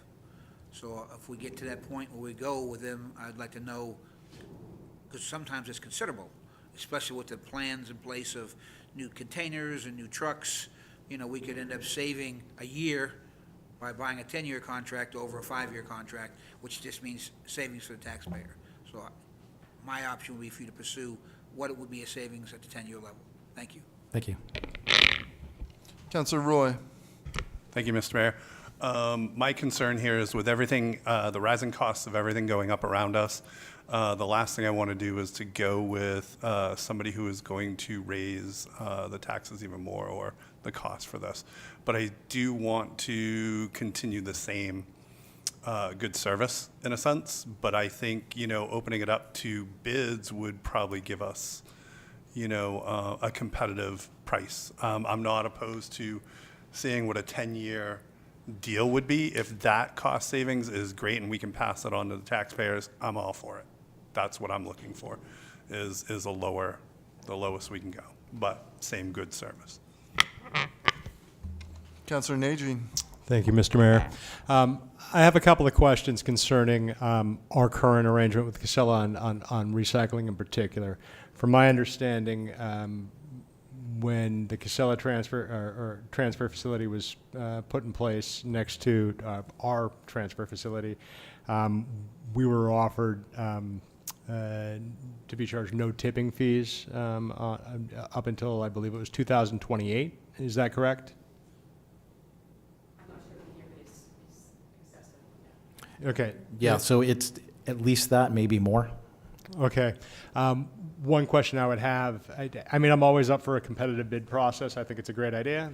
But considering the fact that we actually aren't paying our tipping fees for recycling at this moment because of the arrangement that we do have with Casella, my worry would be, well, how does that affect us if we're dealing with another trash hauler, as Casella is the entire system between Pine Tree and the transfer station. So I'm interested in seeing what a 10-year contract would look like, and if there's no effect on our current recycling arrangement, then I would move to make that a competitive bid process. But I think you'd have to find that out, and I guarantee you there's going to be some hook there that we're going to have to pay a little bit more if we go with a different provider. And another piece, and it's separate from this, but it's attached at some point. Possibly we could look at some of the ordinances that are in place around trash hauling in general, as well as the private contractors. I think that there's some room for improvement there, and I would love to see anyone who's dumping in this city, collecting garbage in this city, to be using our transfer station. So my preference would be to let it go out to bid unless we know that Pine Tree is going to, Casella is going to charge us, that there will be a problem with the transfer for the recycling that is currently free for us. We'll look into it and definitely get back to you on what that status would be. Yep. Councilor Harriman. Thank you. So Director Gagne, were you saying earlier that have we started negotiating with Casella, or we just worked on that extension of the? So we got an extension. They've come to us and said, the industry is moving towards this automated. We want to go to automated. This is the time frame we'd like to do it. And some of that was programmed in the LCIP, and then through our discussions. So we've just had discussions about what would curbside look like. What are the steps we need to do? Casella has said how they do it and what their marketing plan would be to give some level of comfort, but we haven't talked price. I do know that Public Works would prefer that the city didn't own the bins. Owning the bins creates there are Bangor staff and others that own the bins, have staff dedicated to managing bins. And if it's done under the contract with the vendor, then they can repair them, return them, track them, do everything like that. They have onboard cameras. So really, we've just tried to understand what their process, what their proposal would be as far as services, but we have not negotiated terms, price, through a kind of a users group, talking with other towns, other cities that are looking at this or have this. That's where that going to 10 years would potentially save money on your annual cost, versus the shorter term, they're trying to make up their money. And because if you change vendors after 3 years, they've got trucks, don't necessarily have a use for them. So, thank you for that. Yeah, I would also be in favor of looking at the option of 10 years. My feeling, as far as these two options that we have here, is to stay with Casella. They've been serving us well. They know the streets. They've got the routes already planned out. We have the relationship with them with the recycling center. So I would advocate for option 1 here. Thank you. Councilor Najin. On second thought, I think I would actually prefer the Casella option as well. Just thinking about, we can either become an eco-main member community, which would speed up the filling up of our landfill, and I'm not quite sure how it would work with the MWAC as it is. Or eco-main, or Casella is really the only collector in the city. So I think 10-year contract, exploring the different options for the contracts, and then also building in those bins in the services, so that we're not buying bins separately. And if there has to be a third party that's managing the bins, I think that's possible too. I've seen it before in other communities. But ultimately, yeah, I don't think we have to hire a city worker to maintain trash bins. So those are just my thoughts on it. Thank you. Thank you. Councilor Chittum. Thank you. A couple of points, Director Gagne. First of all, I would like to express my appreciation for your not negotiating with Casella, and then if the bid isn't right, we'll go out and seek bids. That's disingenuous. Would be a black eye for the city for us to do that. That's unethical behavior. As far as my concern about Casella being the only game in town, there is no Public Utilities Commission that oversees the rates that Casella charges. It is growing essentially a monopoly in the state of Maine.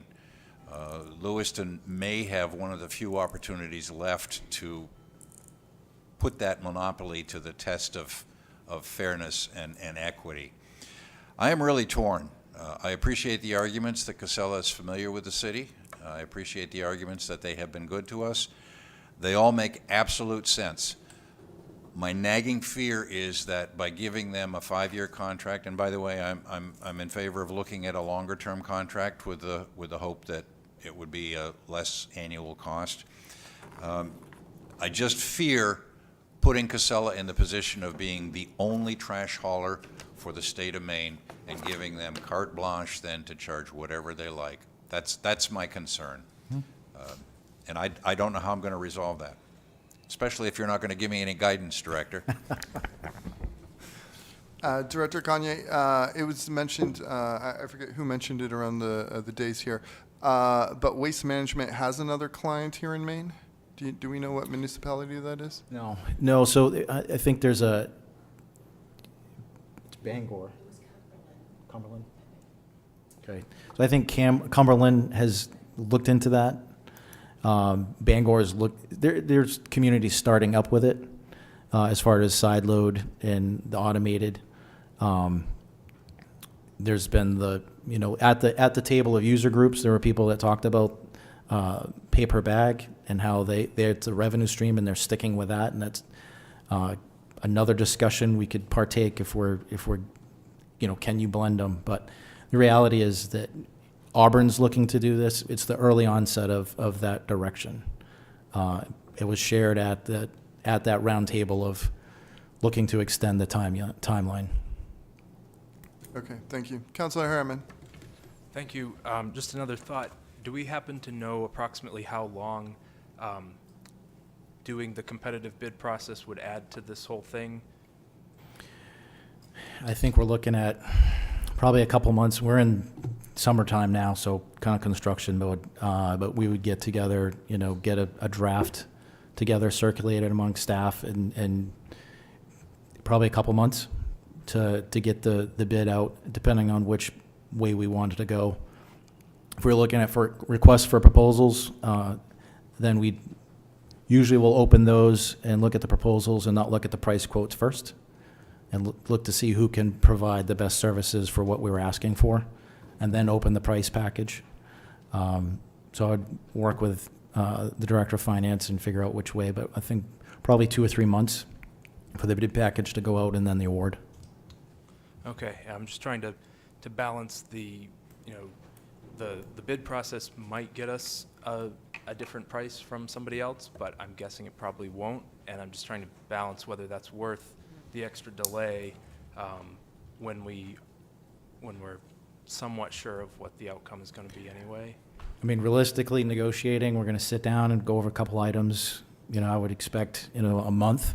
So you're extending maybe a couple months to do that. And if we're looking at rolling, it would be queuing up. So like I said in the intro, if you all are anxious, and I'm not hearing that you are, to get this automated side load out there as quick as possible, it would probably, I think, spring of 26, based on lead times of trucks and all of those things. So a couple months is probably not going to dramatically affect our rollout or implementation. We don't want to roll out in the middle of winter or going into that. So we'd like to roll out in the spring or in successful areas, the easy neighborhoods, and get some momentum, and then figure some things out. As you said, Councilor Najin, ordinances. We've got some fee structures that we're looking at. We've talked about the number of size of units in the collection that's currently, and that's a little bit different, but I think there's some discussions there. So that would give us time to work through those as well. And just one more thing, when does the current extended contract with Casella end? Current extended contract deadline?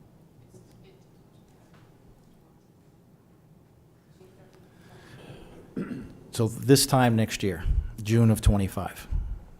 So would we need to have the new contract in place then? If you're looking at a rollout for spring of 2026, what's going to happen in the interim between June of next year and then spring of 2026? I think moving ahead, if I'm hearing the same thing from fleet, so it really doesn't matter what you're getting for a vehicle. They're going to build it. If everybody's trying to build them, there's going to be a lead time. It's starting to shorten.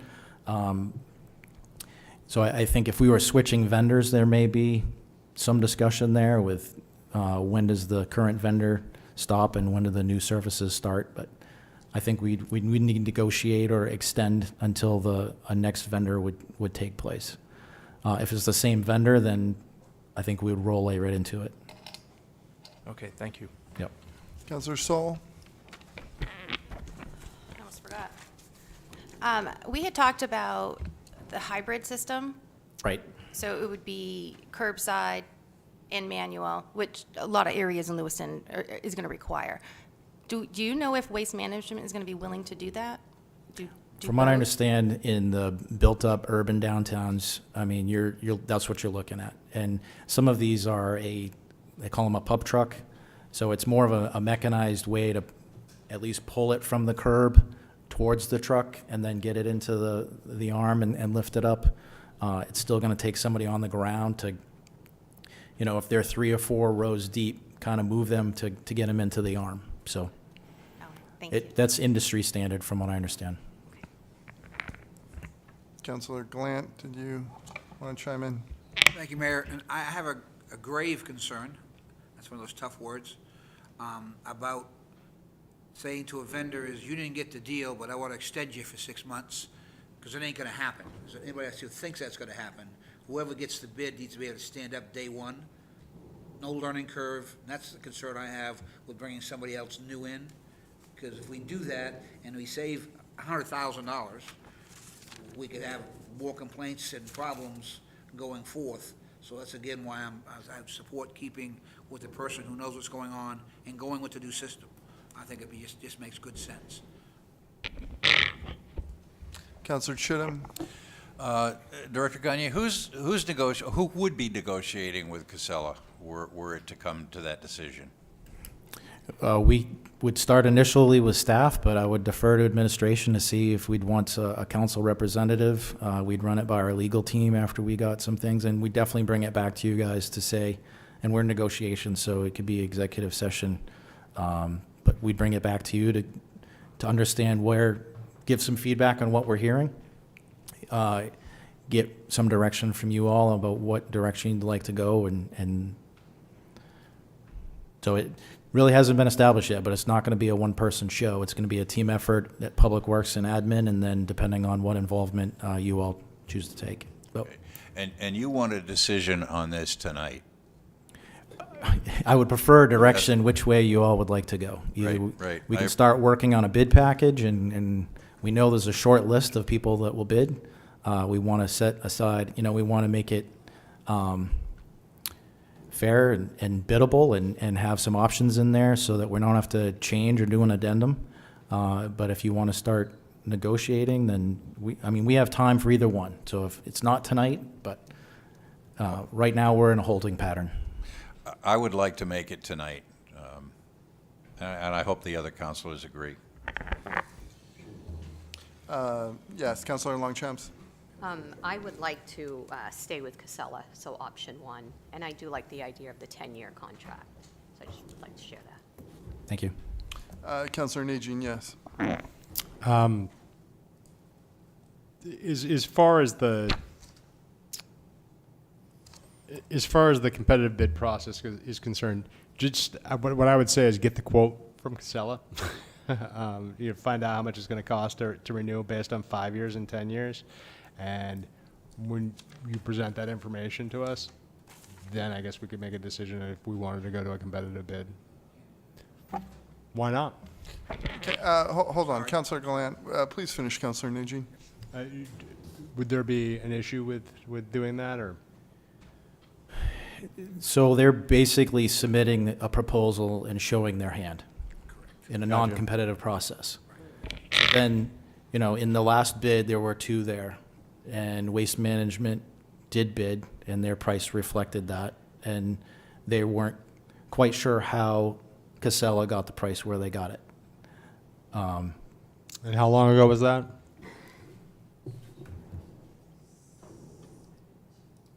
I'm hearing 2017.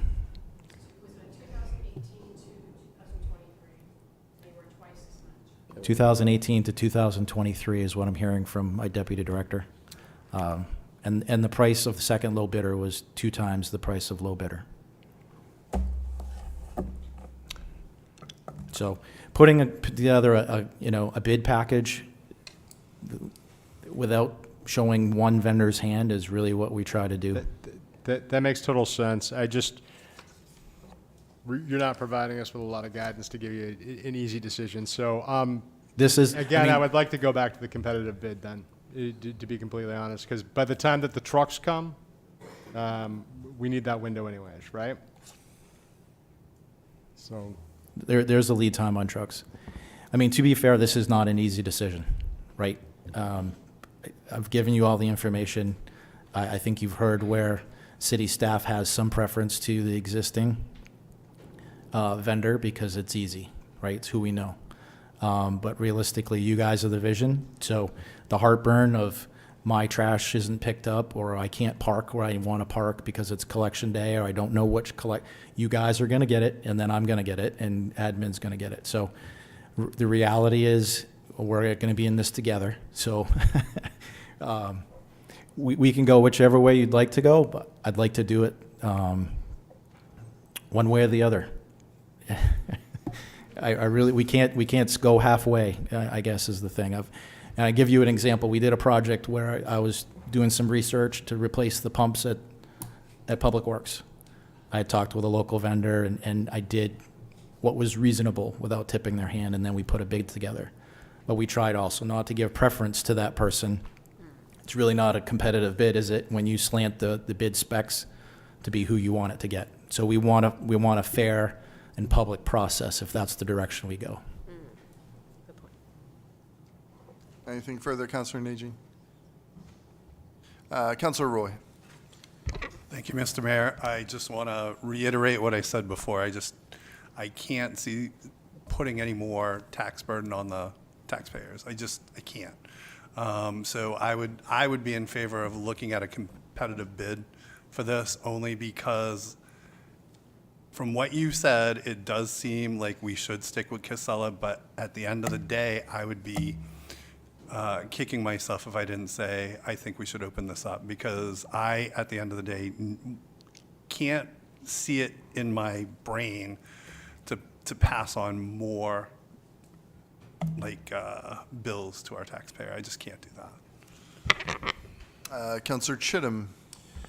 Thank you, Mr. Mayor. I'm going to make a motion that we approve the order authorizing the Public Works Department to issue a formal competitive bid for automated curbside solid waste collections. If I can just speak to that for 1 second. We haven't been to public comment.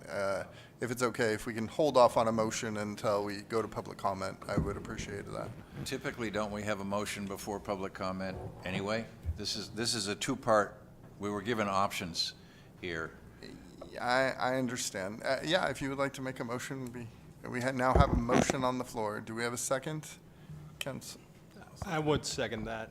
Okay, we have a second from Councilor Najin.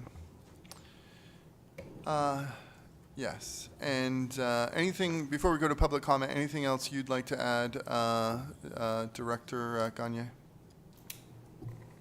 Okay. We will now head to public comment for this agenda item.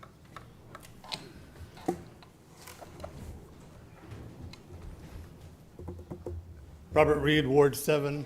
My first involvement with city government here in Lewiston was on a solid waste task force. That was back in probably 2006, right around there. It was with Casella. We were talking about expanding, doing some more recycling and some other things.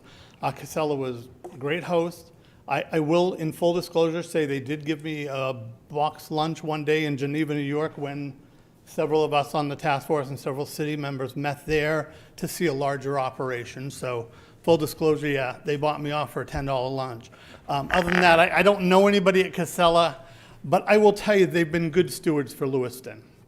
Look at the area around Public Works and recycling. We don't see trash. Look at the way they work every day. We don't have problems with our trash pickup for the most part. I don't see the guys throwing the bins or having problems. Once in probably 20 years, I've had one of them who was a little rough, and I spoke with him. He apologized. But yet, on the other hand, I wear my 12 years of finance for the city of Lewiston, and I hate no bid contracts. Lord knows, Mr. Gagne and others cringed when I said, no, I'm not going to approve a no bid.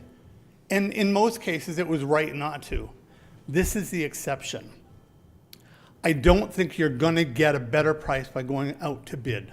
I think you're going to find what we found every time we've had to renew with Casella was nobody can come close. And the words Kevin spoke, people will ask, how did they even come up with that number? The competitors can't figure it out. And that's Casella's number. And they haven't come back on us. They haven't asked for more money later. They've honored every commitment. Please consider, just go to a no bid, allow them to put together a good proposal. What I would suggest, because they're going to have to invest in new trucks and the bins, let them take the whole ball of wax, but do it over 10 years and build in some COLAs so that as time goes on, they're going to have some protection from inflation for their side as well as ours. Just, you're wasting time, guys. Just, this needs to be done. We keep seeing this at City Hall, and it just never goes anywhere. This is a good deal. This is the exception. Casella's been a good partner. Just get it done. Thank you. Charles Arthur Soul, 135. If I offended anybody in this evening, I apologize. There's only one thing that has not been brought up, and that is the cost of the bins to the landlords who may have to buy 8 bins. I have seen the operation. I have a nephew who works for Casella, and I see him on the streets, and often I wave at him, and I see how they use it. They pick them up. Please speaking to the mic, please, for our studio audience at home. I've seen the system in operation. It's a little slower, but it does decrease the manual labor. The only thing is that I haven't heard is what the cost of the bins, or where the cost of the bin is coming from. Will the city purchase the bins, or will the landlords have to purchase the bins? Of course, I realized, I actually attended that workshop,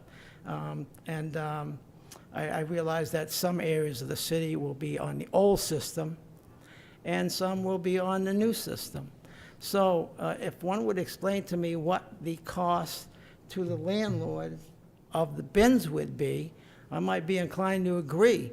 Or is this going to be another something the landlords will have to pass on to the rentees? So anyways, if anybody, Mr. Mayor, if you could answer that question, or perhaps your Director of Public Works. I'm not too familiar with his name, but I would like to know what the cost of the bins are going to be, and if they are damaged or stolen, that could be a pretty good cost to the landlords. Well, should they take out insurance policies on the bins, or will that be covered through the company? After all, purchasing, is purchasing, and who knows, those bins could be $100 a piece or more. Thank you for your time.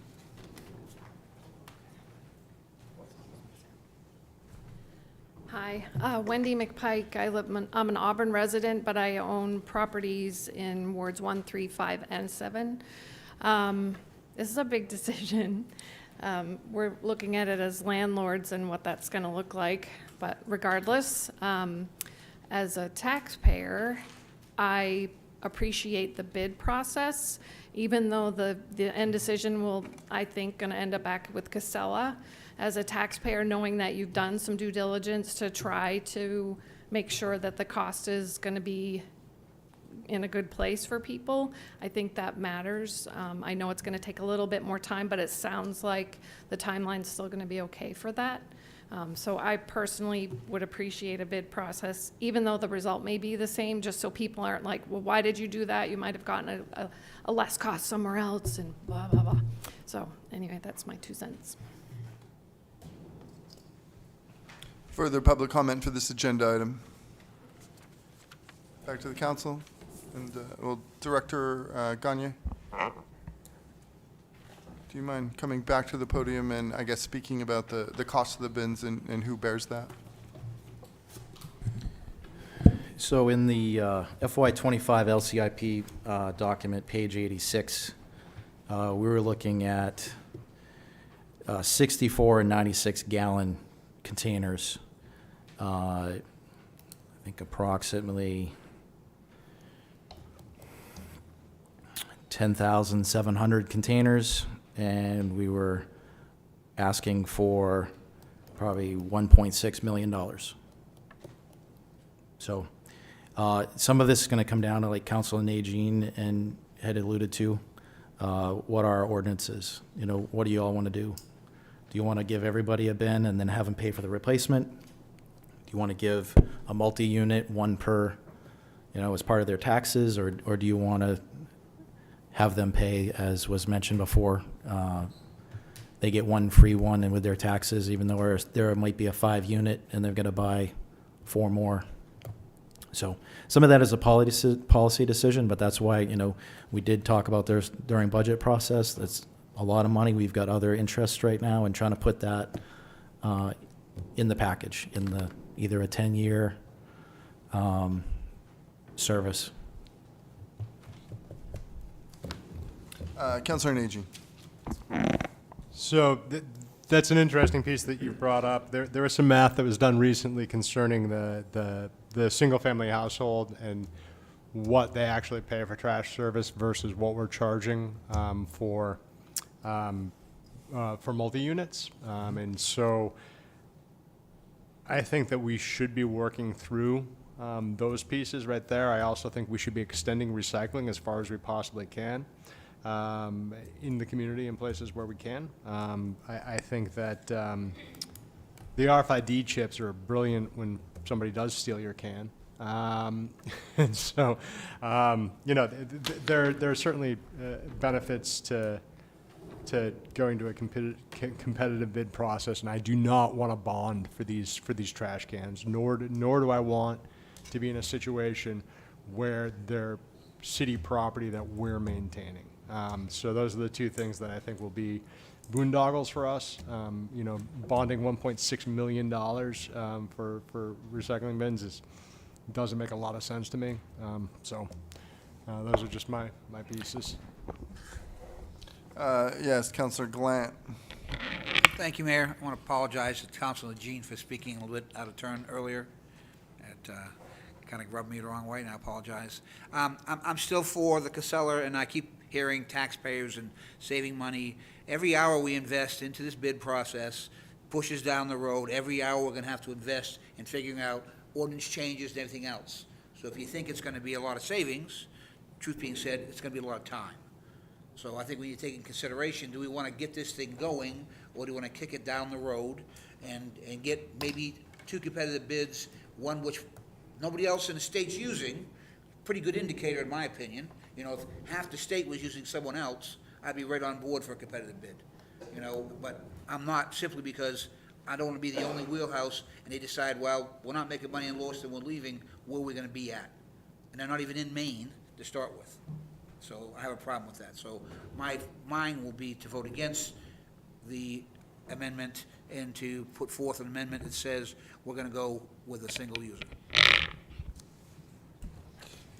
Yes, Councilor Chittum. Yeah, the only downside I see to going to bidding is that it's going to take some more staff time, and it may well allow Casella to come up with a higher bid than they would under negotiation. I think the chances of that are slim. I suspect that Casella is going to come back with the same price they would under either scenario, but at least there would be the check of Waste Management as an alternate bid, especially given that 5 years ago, Waste Management came in at double.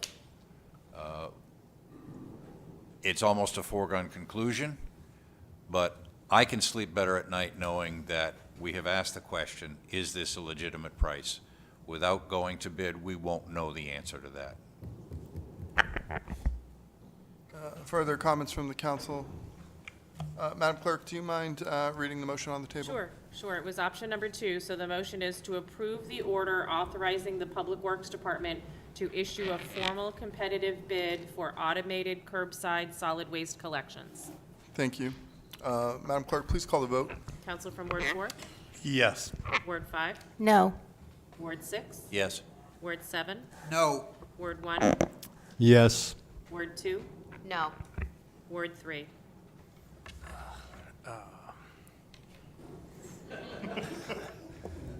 Yes. Motion passed by a vote of 4 to 3. Thank you, Director Gagne. Thank you. Have a good night.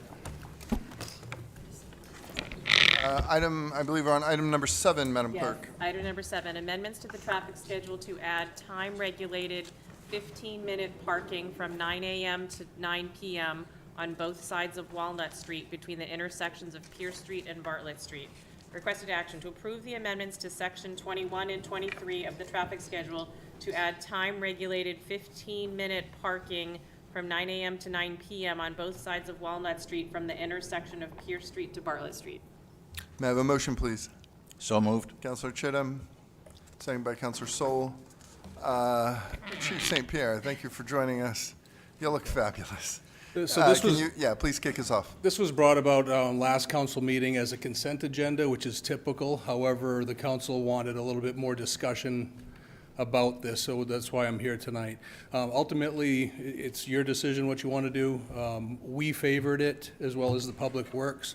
We're typically approached by businesses or sometimes even just homeowners or residents with concerns about parking. In this instance, the owner of Poirier's Market approached one of our officers and was talking about, I think he's here tonight, so he'll probably speak to what the issues are. What's actually happening is that some of the parking spaces are being occupied all day long by a couple different cars, prohibiting other people, such as customers of Poirier's, from going there and using the store. So what we're asking for, on one side of the street already, where Poirier's is, has 2 parking spots that are 15-minute parking. We're asking to make it the rest of the street on Walnut Street between Bartlett and Pierce. We didn't think it would affect parking for residents in the area, but I also had some conversations with other people like Mrs. McPike, who will be also speaking, who's not in favor of this. So ultimately, I think it's up to you as a council if you want to go forward with this. I'm trying to help out the business owner that came to us asking us to do something. This is a common thing that happens quite regularly. We recently did it for the Agora because they were having people park by the park side on Bates Street for hours on end, and it was getting in the way of her business running her in. That was approved back then. We've done it for Ward's Market on Pine Street not too long ago, giving them a little bit, ultimately more parking for their store and the usage of their store, which we didn't think would affect the community as a whole. We just did it not too long ago, I think 6 months ago or less, for Hair 2000, gave them another parking space when she's open on the corner of East Avenue and Green Street. So these are typical of things that we do. We review them as a police department. If we don't see any major problems, we bring them forward to the council as a consent agenda after they go forth to the Public Works Division as well as us, and perhaps I think planning also has a say in it. So you'll hear from, I think Mr. Nasser is here, as well as Mrs. McPike, who objects to it, but I'll let them speak and then you guys can make the decision. Thank you, Chief. Yes, discussion from the council. Councilor Najin? So there's a few pieces here that I'm a little concerned about because it's 12 spots total, and it is a residential area. We're talking about 9 a.m. to 9 p.m. There is housing all over the place, and so we have 4 different zones in which parking is not required, or 4 different underlying zones where parking is not required on the properties. We've had some struggles with parking downtown. For the downtown, when I say downtown, I'm speaking specifically Lisbon Street. For the Lisbon Street businesses from, let's say, 3 p.m. on a Friday all the way through to Monday at 8 a.m. By residential folks. So there's a piece there where I think residential tenant passes might be something that we might want to look at some point in time. Also, this proposal kind of does half of what Councilor Longchamps had proposed back in the day about discouraging, like basically activity within a certain area that was undesirable. But the problem is it's just going to move around the corner. That's one piece. And the other one is, if what they're doing is not illegal, then I guess I can understand how it can be disturbing for a business. Absolutely, no question. But if it's not illegal, then maybe we should think about how we approach some of the nuisance crimes and whether or not we can use like municipal fine mechanisms as opposed to sending them to the DA, things like that, in order to try to curb some of the behaviors that we don't want. The other challenge is that if it's not constantly enforced, consistently enforced, then it's just going to be again a challenge overall. So these are my concerns, but I understand completely why Poiriers would want to be able to control that situation. I understand why the police department would want to discourage bad behavior in that area of the city. So those are just some comments that I have for it. Councilor Longchamps. Yes, so that block that we're talking about for the 15-minute parking, there's two buildings. One of the buildings is owned by Poiriers, which has parking in the back. And then the other building, which is on the corner of Walnut and Bartlett, they also have plenty of parking for their residents on the Bartlett side, street side, for their residents. Obviously, I have a store right around the corner, and I have 15-minute parking, and I'm very grateful for it. There's a lot of activity with people just hanging out there.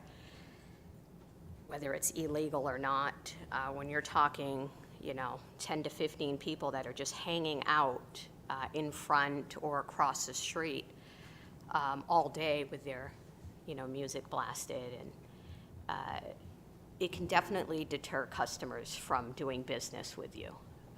So I'm in favor of the 15-minute parking for lots and lots of reasons, but specifically for the business of Poiriers, it will not affect people parking that live there because they have parking lots for those two particular buildings. Councilor Harriman. Thank you. So I understand the points that Councilor Longchamps made. I believe that some of the other buildings in the area probably don't have parking, and those residents possibly rely on those spaces. I also looked at the map, and it looks like it's about 12 spaces or so. I was also reminded by Mrs. McPike that the Choice Neighborhood Project, they got a variance in the amount of parking that they had to build because they considered the parking on the streets around the area. So if we're taking some of those spaces away, I don't know if that's enough to make any change in that, but that was considered as part of their project. I don't know if the issue is Poiriers not having enough parking for their customers, or if the issue is the people congregating in the parking spots. But I would suggest if people are being loud and disruptive, there are ordinances and laws against that. If they're doing other illegal things, there are ordinances and laws against that. So I'm not completely in support of this. I can kind of see the arguments on both sides, but I'll defer for now to other councilors. Councilor Sol. Yeah, so I agree with a lot of what Councilor Harriman said. I am a little torn. I'm not sure really.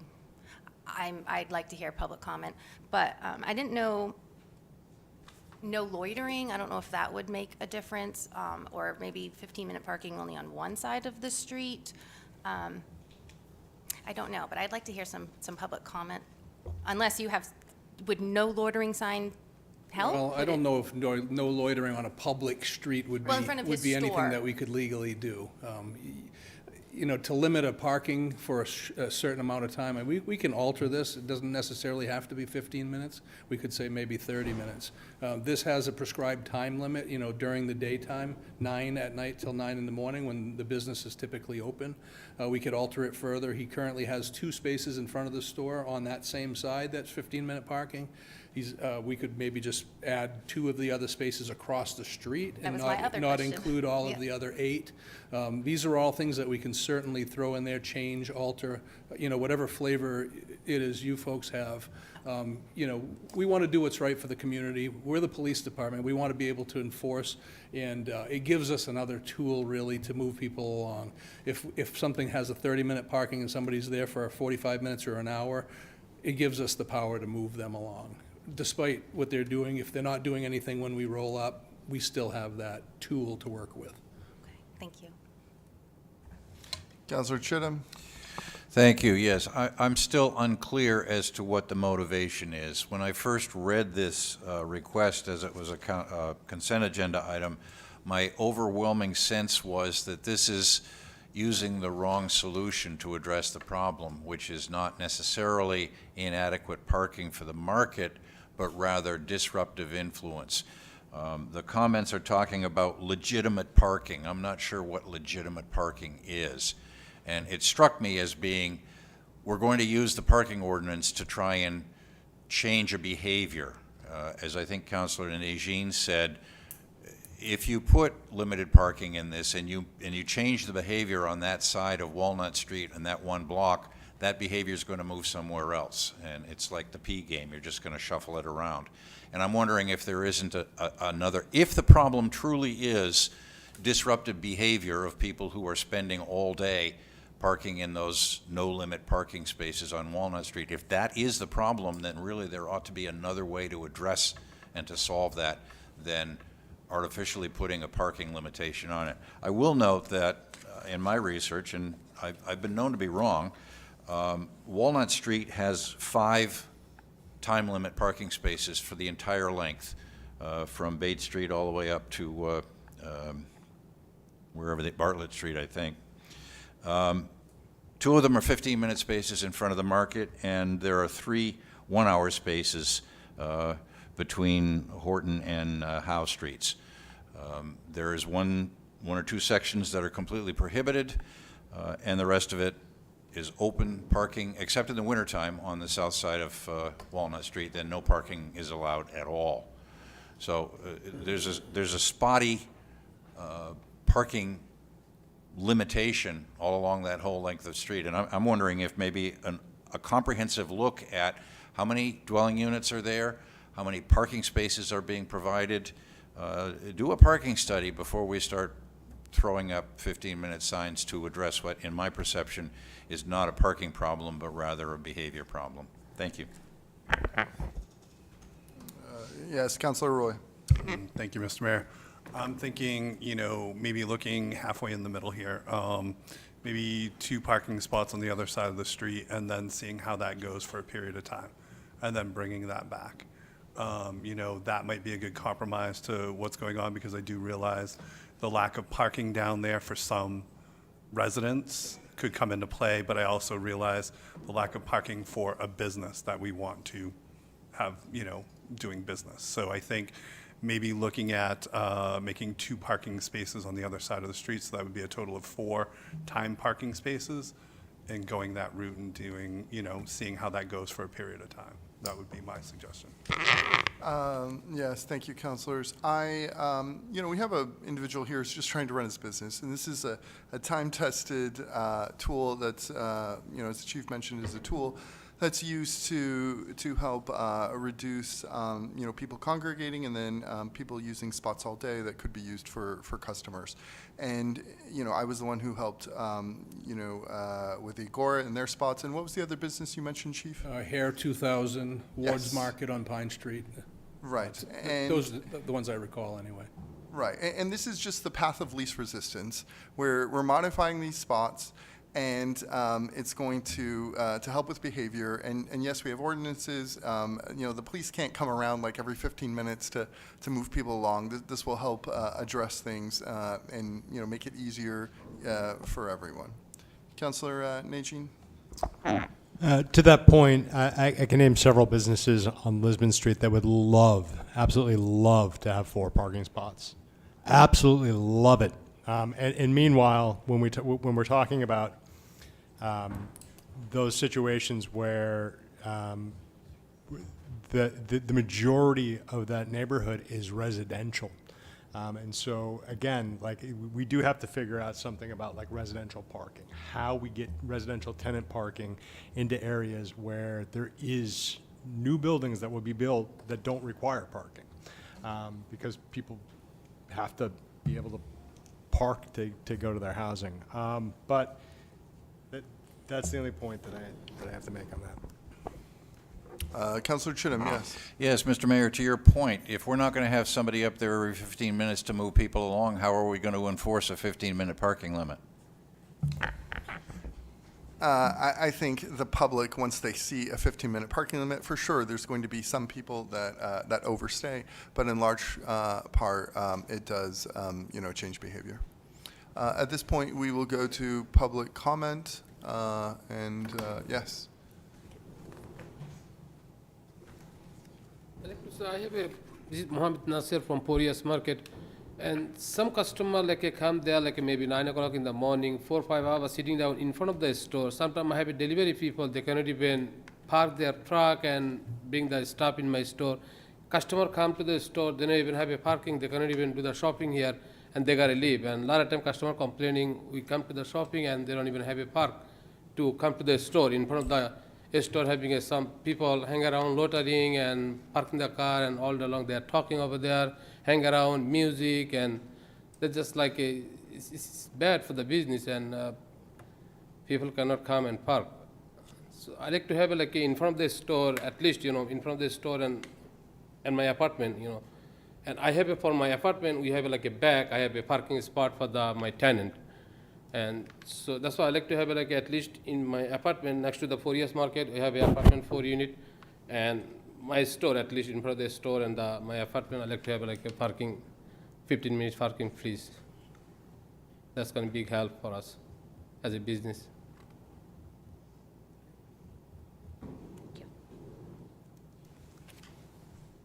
Anything further? No, I like to if you guys can help me out for this 15-minute parking, please. And thank you. If you're finished with public comment, I'll have you step aside so the next person can give public comment. You can have a seat. Okay. Yes. It's okay. I should have found a way to say that. Thank you, Councilor Longchamps. Please continue. Wendy McPike again. So we own the building. Point of order, Mr. Mayor. Could you please identify your address? Again, my address, I'm in Auburn, but I have properties in Ward 1, 3, 5, and 7. So we own the property diagonally across from Poiriers on the corner of Walnut and Pierce Street, as well as the one closer to the park at 21 Walnut. We completely understand the concern with the behavior there. We've been working closely with the police department as much as they can do what they can do. It's rowdy behavior. We've literally asked one of the gentlemen, please don't park in front of our building, you're scaring the children, and they moved to the spot where they're in now. So we're trying to develop a rapport with some of the folks there that like to hang out. I agree with Mr. Chittum, what is a legitimate purpose? They live there. And I understand it's annoying, it's awful, it's not great for business, it's not great for the neighborhood. Majority of the people that live there just kind of ignore it. But I think what he's asking is to just have a couple of extra spaces on the side of the street where his business is. That makes sense to me. It's not going to stop the behavior across the street, but if you make all of that 15-minute parking as well, I have 11 apartments that don't have access to parking in our buildings, in those two buildings. So they rely on the street parking, and more of my tenants are gaining access and getting vehicles, and so they need the parking.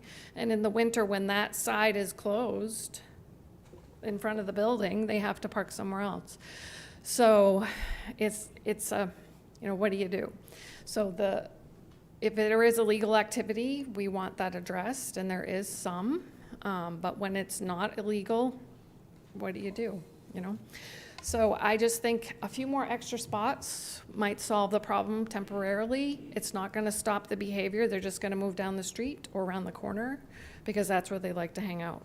So that's sort of my 2 cents, I guess. And then the choice neighborhood piece is a concern because I balked at that a little bit because they were saying that the majority of the tenants already deal with parking, but we have turnover in apartments and we have people that get cars.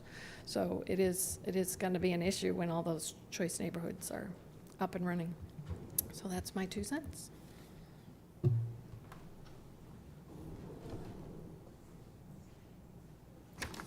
Hi, Jay Zimmerman, Ward 5.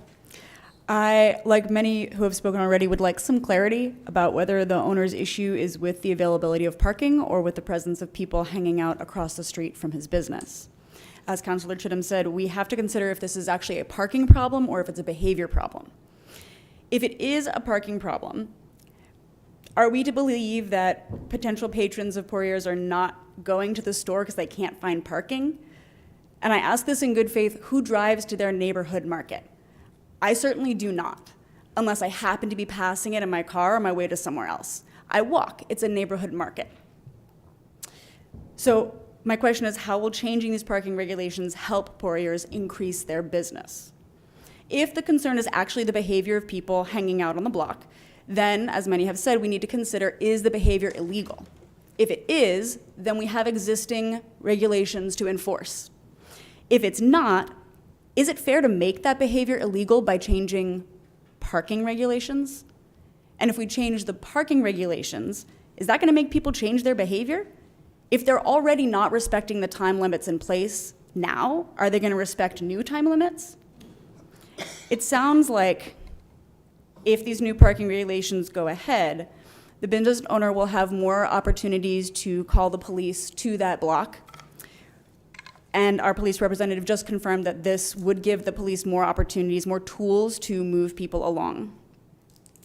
All told, this sounds like a very thinly veiled attempt to increase policing in the area and give opportunities to criminalize the poor and often black people who live and socialize in that block. And I'm just saying that out loud so we've all heard it. Thank you. Further public comment for this agenda item? Back to the council. Councilor Glant. Thank you. I held my comments until after public speaking. I drove down there after making 5 loops.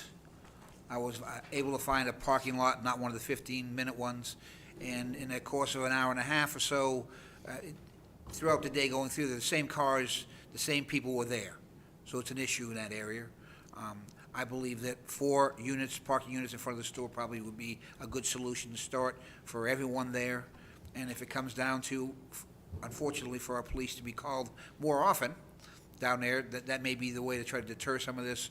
But it was amazing to see the same group of people there all day long. And they don't live in apartments there, I'm pretty sure. They just stay there because it's a place to hang out. And it's a shame for a business to have to suffer through that. I do agree most neighborhood stores have people who walk in that area, and I did see a lot of foot traffic for that. But there are also a lot of people now who will drive a block because they don't want to walk. Sorry to say, but that tends to be the case. So, I think we should support some change, and I would support 4 parking spots on the same side as his business. Thank you. Councilor Longchamps. So as I had stated before, I have a market right around the corner, and a lot of my customers drive there that live right in the area. The individuals that are hanging out on the other side of Poiriers, I know every single one of them personally.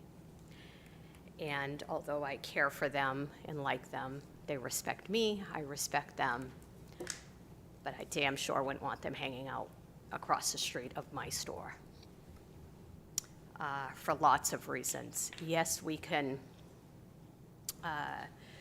say, why aren't the police policing the area if it's illegal activity? There are a lot of people afraid of them that would never call the police on them.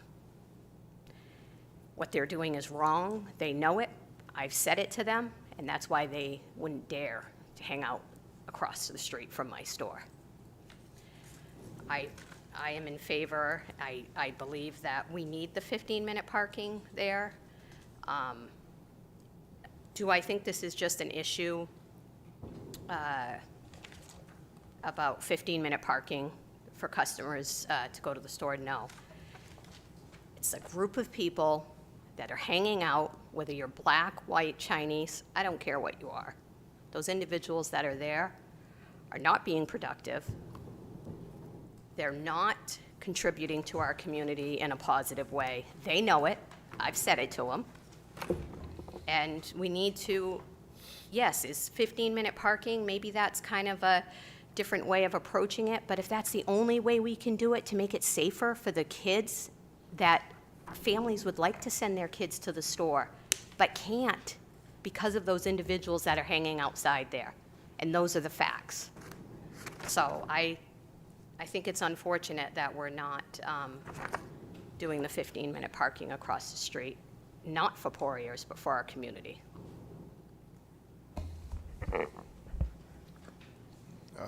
Yes, Councilor Chinham.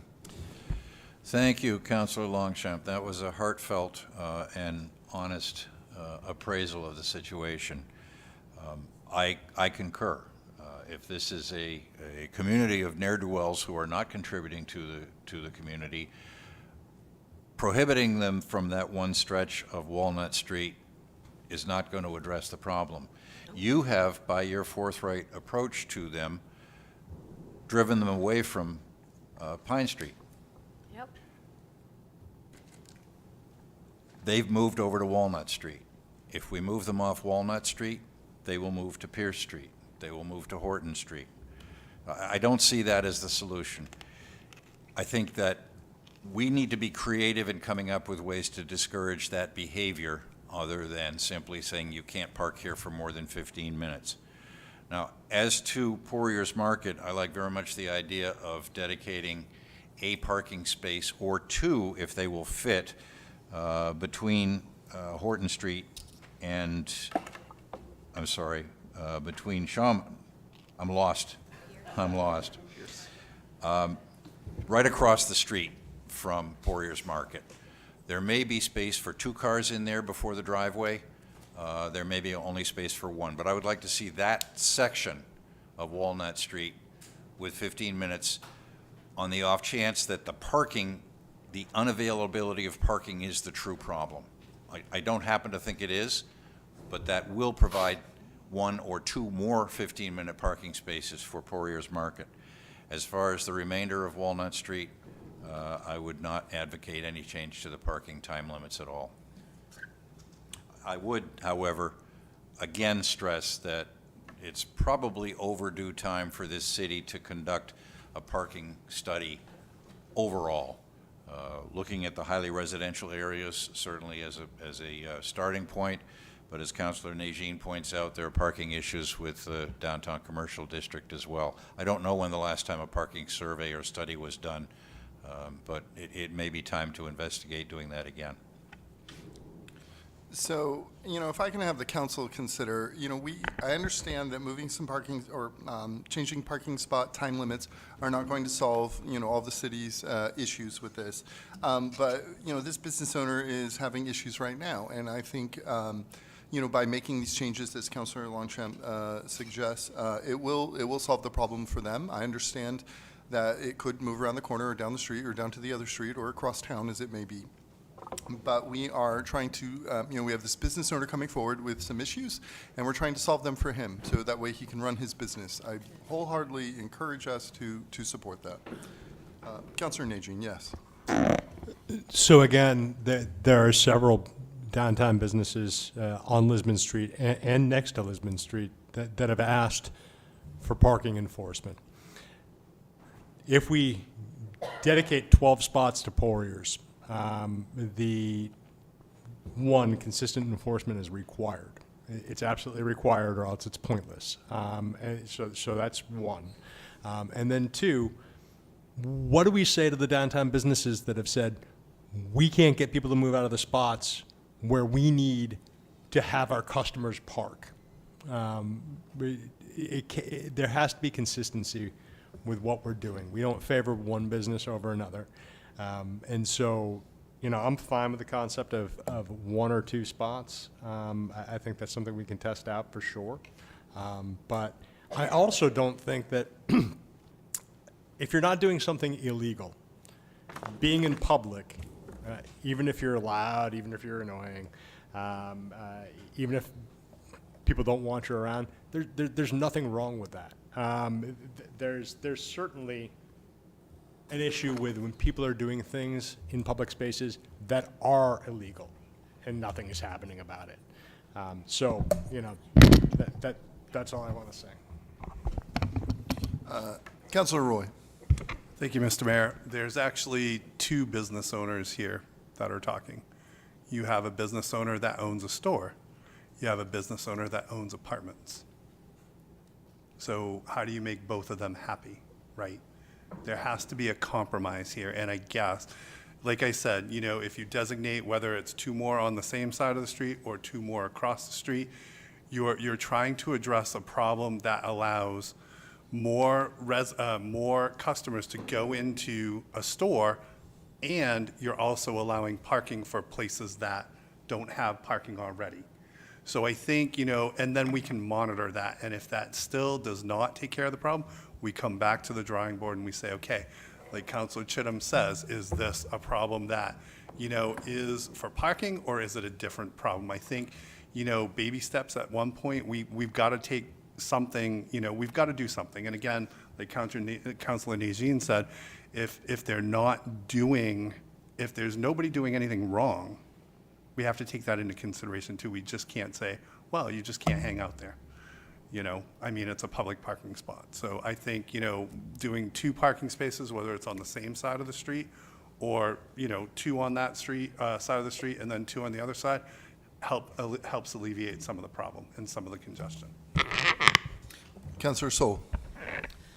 So can we amend this to, because it sounds like everyone, well, I don't know, there's a few, add 2 spots across the street, 15 minutes, and then he's got the 2 spots in front of his store, right? Yeah. Okay. Yeah. Well, that's my suggestion, to go ahead and just make that amendment. Okay, are you noting that, Madam Clerk? Yeah, so I'm just looking at the material in the book, not the motion sheet, but the next page, which actually defines out the details from the police department, and on the police memo is the actual language from the traffic schedule, which regulates all this. So you can see on the bottom where it would be removing the 2 spaces for the 8 a.m. to 6 p.m. timeframe, but then the recommendation above is to add the whole length. So I think we would need to, and the chief can certainly correct me, but amend the language in the add section under Walnut Street to add a measurement distance, rather, right now it says both sides of the street beginning at the intersection from one street to the next intersection, which is where the length of the number of parking spaces is coming from. So I think you need to add a distance measurement to shorten that up so you can define the number of spaces there. But I don't know if you want to maintain the 2 spaces that are already there. I guess that would be confusing because it is 2 separate timeframes. So we probably want to remove that and then add 2 spaces on either side to accomplish the council's goal. I think whatever the council would like, we could change it from the current 2 spots that are 15-minute spots on the same side of the store, 8 to 6. What we were asking for was 9 to 9 to, make it a little longer because the store is open rather late. It doesn't just close at 5 o'clock or 6 o'clock in the afternoon. So it's certainly up to you to make whatever motion you'd like, and we can, I think 2 spots across the street, in addition to the 2 spots right in front of the store, would certainly help, and we can define that to make that happen if that's the flavor that you have. So, Councilor Saul, is that what you would like to do? Yeah, I think Can that you would make a be- motion to that effect? So I motion 2 additional spots across the street for 15-minute parking, and the 2 he already has in front of his store, 9 to 9. Do we have a second for that? I will second that. All right, Councilor Chittum has seconded that. Discussion on this motion. Councilor Chittum. The only concern I have is there may not be enough room between the street curb and the street corner and the parking lot entrance. We need 22 feet per parking lot. If there's only 40 feet available there, then we can't put 2 spaces in there. I hate to, well, there's already an amendment, so I guess we'll have to vote on that with that caution that we may not be able to fit 2 spaces in To be that honest, space. I haven't gone out there myself and measured it to see if it's appropriate for 2 cars, but I can certainly have somebody go out there with a measuring stick and make that happen, whether it's somebody from us or I'm sure LPW would be gracious enough to help us out as well. Well, I'm sure too. My concern is that if we've passed an order or amendments that call for 2 parking spaces and they're physically not available, then we're back here again. We've done something that we shouldn't have done.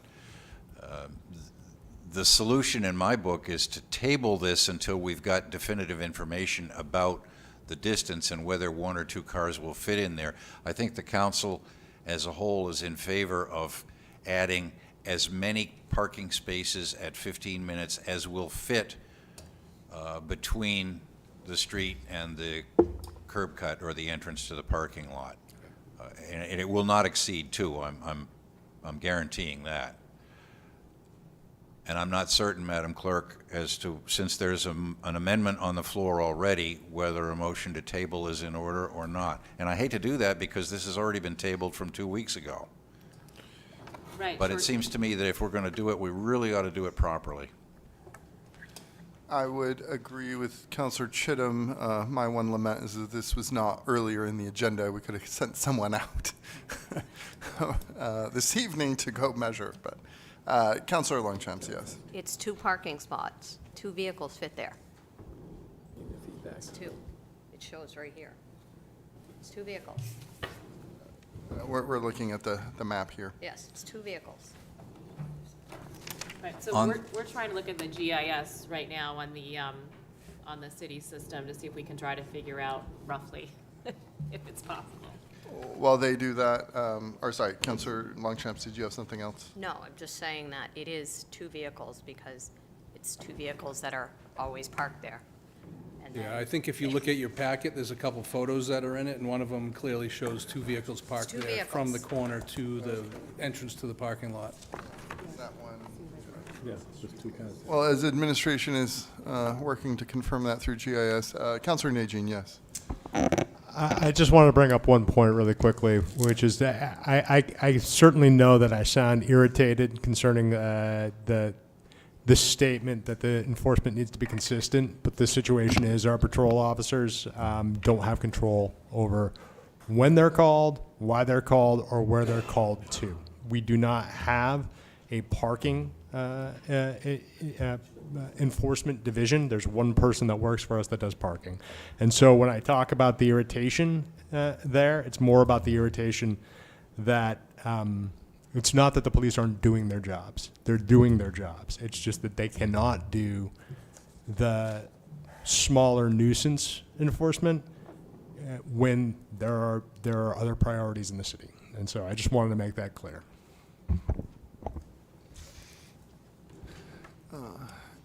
Administrator O'Malley, were you still? I'm still looking. Looking at the pictures, it does appear that there's 2 vehicles in there. I mean, you could pass this and they would have the PD, and if they aren't 2 spaces, they could come back, but I understand what Councilor Chinham is saying, but this is will be our third attempt at that if we don't pass this tonight, or make a decision tonight. I guess since we have some basic confirmation that 2 vehicles fit in there, I guess I would urge the council to pass this, and should there be real problems, the PD can come back to us and we can revisit it. And if there are no problems, then we'll be ahead of the game. If we table it, we will have to come back for sure. So, further comments from councilors? Anything else, Chief? I'm good, thank you. Okay. Madam Clerk, do you mind reading the motion, then calling the vote? Sure, so the amendment before you is to add a total of 4 parking spaces in front of this store, 2 on either side of the street for a time frame of 9 a.m. to 9 p.m. I'm sorry? 15-minute parking. 15-minute parking, I'm sorry, yes, 15-minute parking, 2 spaces on one side of the street, 2 spaces on the other side of the street between 9 a.m. and 9 p.m., 15-minute parking. Councilor Najin, did you have something before we vote? Just to clarify, it was to add a total of 4 or add 2 more for 4 total? Well, add 2 more, but what we also need to do, Counselor, is remove the ones that are already there because the time frame is different. So it would be removing the reference to the 2 spaces in section 21 and adding a total of 4 spaces in section 23 to get that time frame the same. Clear. Thank you very much for that. Okay. Madam Clerk, please call the vote. Sure, so this is the vote on the amendment. Counselor from Ward 4? Yes. Ward 5? Yes. Ward 6? Yes. Ward 7? Yes. Ward 1? Yes. Ward 2? Yes. Ward 3? Yes. Motion passed by a vote of 7-0. Can we please proceed? Sure, with so the main motion? to vote on the main motion as amended, Counselor from Ward 4? For the main motion, no. Ward 5? Yes. Ward 6? As a clarification, we're voting on the main motion as amended. Yes, sir. Oh. Okay. Wait, yeah. Can we have a do-over? Well, I'll be happy to revote if you'd like, Mr. Mayor. Yes, we'll start. Madam Clerk, please restart the voting process for this agenda item. So the motion before you is to approve the main motion as amended. So the amendment is now incorporated into the main motion. So Counselor from Ward 4? Yes. Thank you. Ward 5? Yes. Ward 6? Yes. Ward 7? Yes. Ward 1? Yes. Ward 2? Yes. Ward 3? Yes. Motion passed by a vote of 7-0. We made it. Thank you very much, Madam Clerk. Item number 8. Item number 8, appointments to the Board of Assessing Review. There are a couple of items for requested action. The first item is to review the list of applicants and to determine appointments. Thank you. And just for clarification purposes, I went to appoint these positions, and then the clerk's office informed me that I had miscounted and missed the window. So now these are council appointments. Councilor Sol, yes. I just need to know if I should be recusing myself from this. I have one of the applicants is a family member. I'm sorry? Is a family member. Is a family member?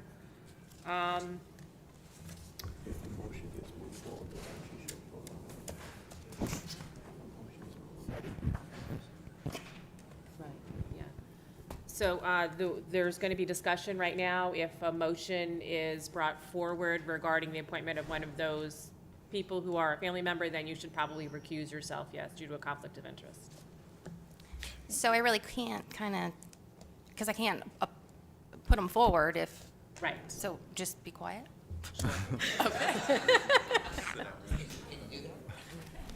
I'll be happy to recognize you at any time, Councilor Sol. And just for clarification, if I may, Madam Clerk, conflict of interest, I was under the impression it was narrowly defined as receiving remuneration. Sure, In financial. this, yes, in this case, I'm sure her family member has not paid her. Right, financial benefit. And certainly the council can vote to determine if they feel that there's a conflict of interest there or not as well. Okay, thank you. Councilor Najin. Anyone can recuse themselves if they feel they have a conflict of interest. They don't have to be paid. Thank you. Councilor, and I just, as a matter of course here, I received word from, I believe, Kathy McDonald's application is in there. And as I spoke with her today, and as she is extremely busy with the Balloon Festival, she is withdrawing her nomination. Councilor Chittum. Thank you, Mr. Mayor. I also spoke with many of these candidates, and I was distressed to hear Mr. Reed, who is not in the audience anymore, withdraw his name because I was prepared to nominate him. He has a wealth of experience and would be a valuable asset to this board.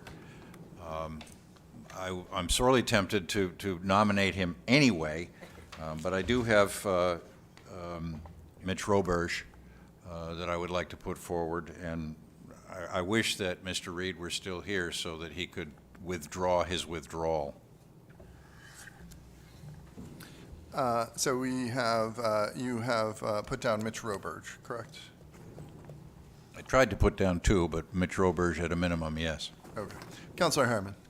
Thank you. I would put forth Matthew Roy as one of the candidates due to his work experience with, in a similar field. Has that been noted, Madam Clerk? Yes, sir. Okay. Councilor Roy. Thank you, Mr. Mayor. I do agree with Councilor Chittum. I would have definitely loved to put Arthur Reed forward also. But I do agree with Councilor Harriman. Matthew Roy is definitely one of my choices. I would also put forth William Coffin. I would do that. 1 second, Councilor Najin. Madam Clerk, do we nominate, do we need to vote on these two nominations, or someone can nominate a third and then we vote on them all individually? I guess we can do it however you would like, Mr. Mayor. We've done it different ways in the past. You do have the two motions, number 2 and number 3, printed in the book regarding the different terms, the length of time. So folks could just make a motion to nominate different members for either term if they'd like, and we can vote on that, however you'd like to do it. Perhaps if the council is amenable, councilors may make as many nominations as they want, then we can vote on them one at a time, and then the first two that are voted in will receive the nomination. Councilor Najin. So in that, personally, I'm amenable to everybody naming the folks that they think that should be on there, and then we can vote. But I agree that Bob Reed would be an excellent person to serve. I also think that based on their applications, Paul Colasante, Mitch Roberge, and Matt Roy, who all work in financial services fields. So those are the four that I would choose. But again, I'm not quite sure if it's appropriate to nominate somebody who withdrew his nomination. So I don't know what to do there. Just for clarification, Madam Clerk, we have 3 nominations on the table. So Councilor Chittum mentioned Mr. Roberge, Councilor Harriman mentioned Mr. Roy, Councilor Roy mentioned Mr. Coffin, and I believe Councilor Najin also noted Mr. Colasante. Are you nominating him, Yes. Councilor Najin? Okay, so now we have 4 nominations. Councilor Chittum. Thank you. I'm wondering whether Councilor Najin has talked to Paul Colasante. Not directly, no. I have not either, but I did talk with his wife, and she told me that he is happy with his appointment on the Board of Appeals. Aha. So that's hearsay information, and I don't know if that should affect anybody. But I'm going to try and cut through the ice here, and I'm going to move that we appoint Mitch Roberge to serve on the Board of Assessing Review for a term to expire December 17th, 2025. Second. Madam, 1 second, councilors, if I may. Madam Clerk, do we need seconds on the confirmation, or are we simply voting? Having a second is fine, because that was a direct motion with the exact term in there. Okay, all right. Councilor Harriman.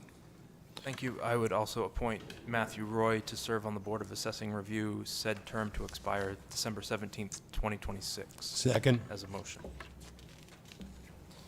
We now have these 2 motions.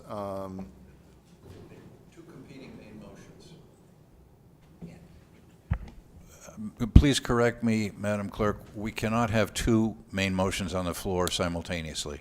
Correct. So, There's been a Counselor- motion made and seconded. Counselor Chittum, seconded by Counselor Gallant, moved to appoint Mr. Roberge to serve on the Board of Assessing Review, said term to expire December 17th, 2025. That's the main motion that's pending. So the second motion that came up was out of order at this time until we close out business on the first motion. All right, thank you, Madam Clerk. At this point, we will be going to public comment for this agenda item.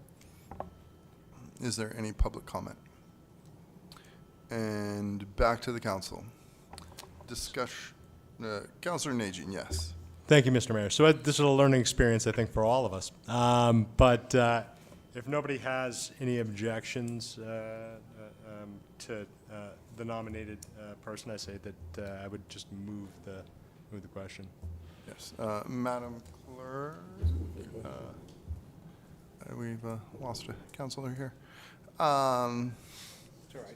We first and seconded, so we don't need that. All right, Madam Clerk, please call the vote. Counselor from Ward 4?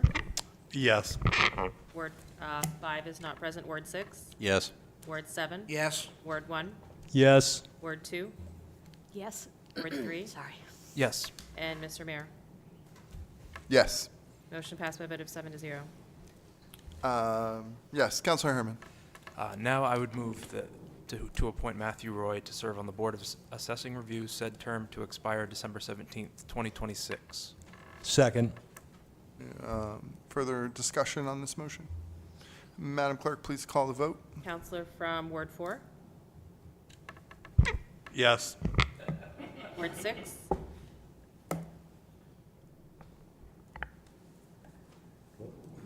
What Ward 6? Oh, I'm sorry. Yes, Ward 6 votes yes. Yes. Ward 7? Ward 1? Yes. Ward 2? Yes. Ward 3? Yes. And Mr. Mayor? Yes. Motion passed by a vote of 7 to 0. Once again, we made it. Thank you very much, Madam Clerk. We are now, thank you, councilors. We are now up to item number 9. Item number 9, review and status update for the ad hoc committee establishing a homeless shelter. Requested action, discussion item, no votes required. Thank you, Madam Clerk.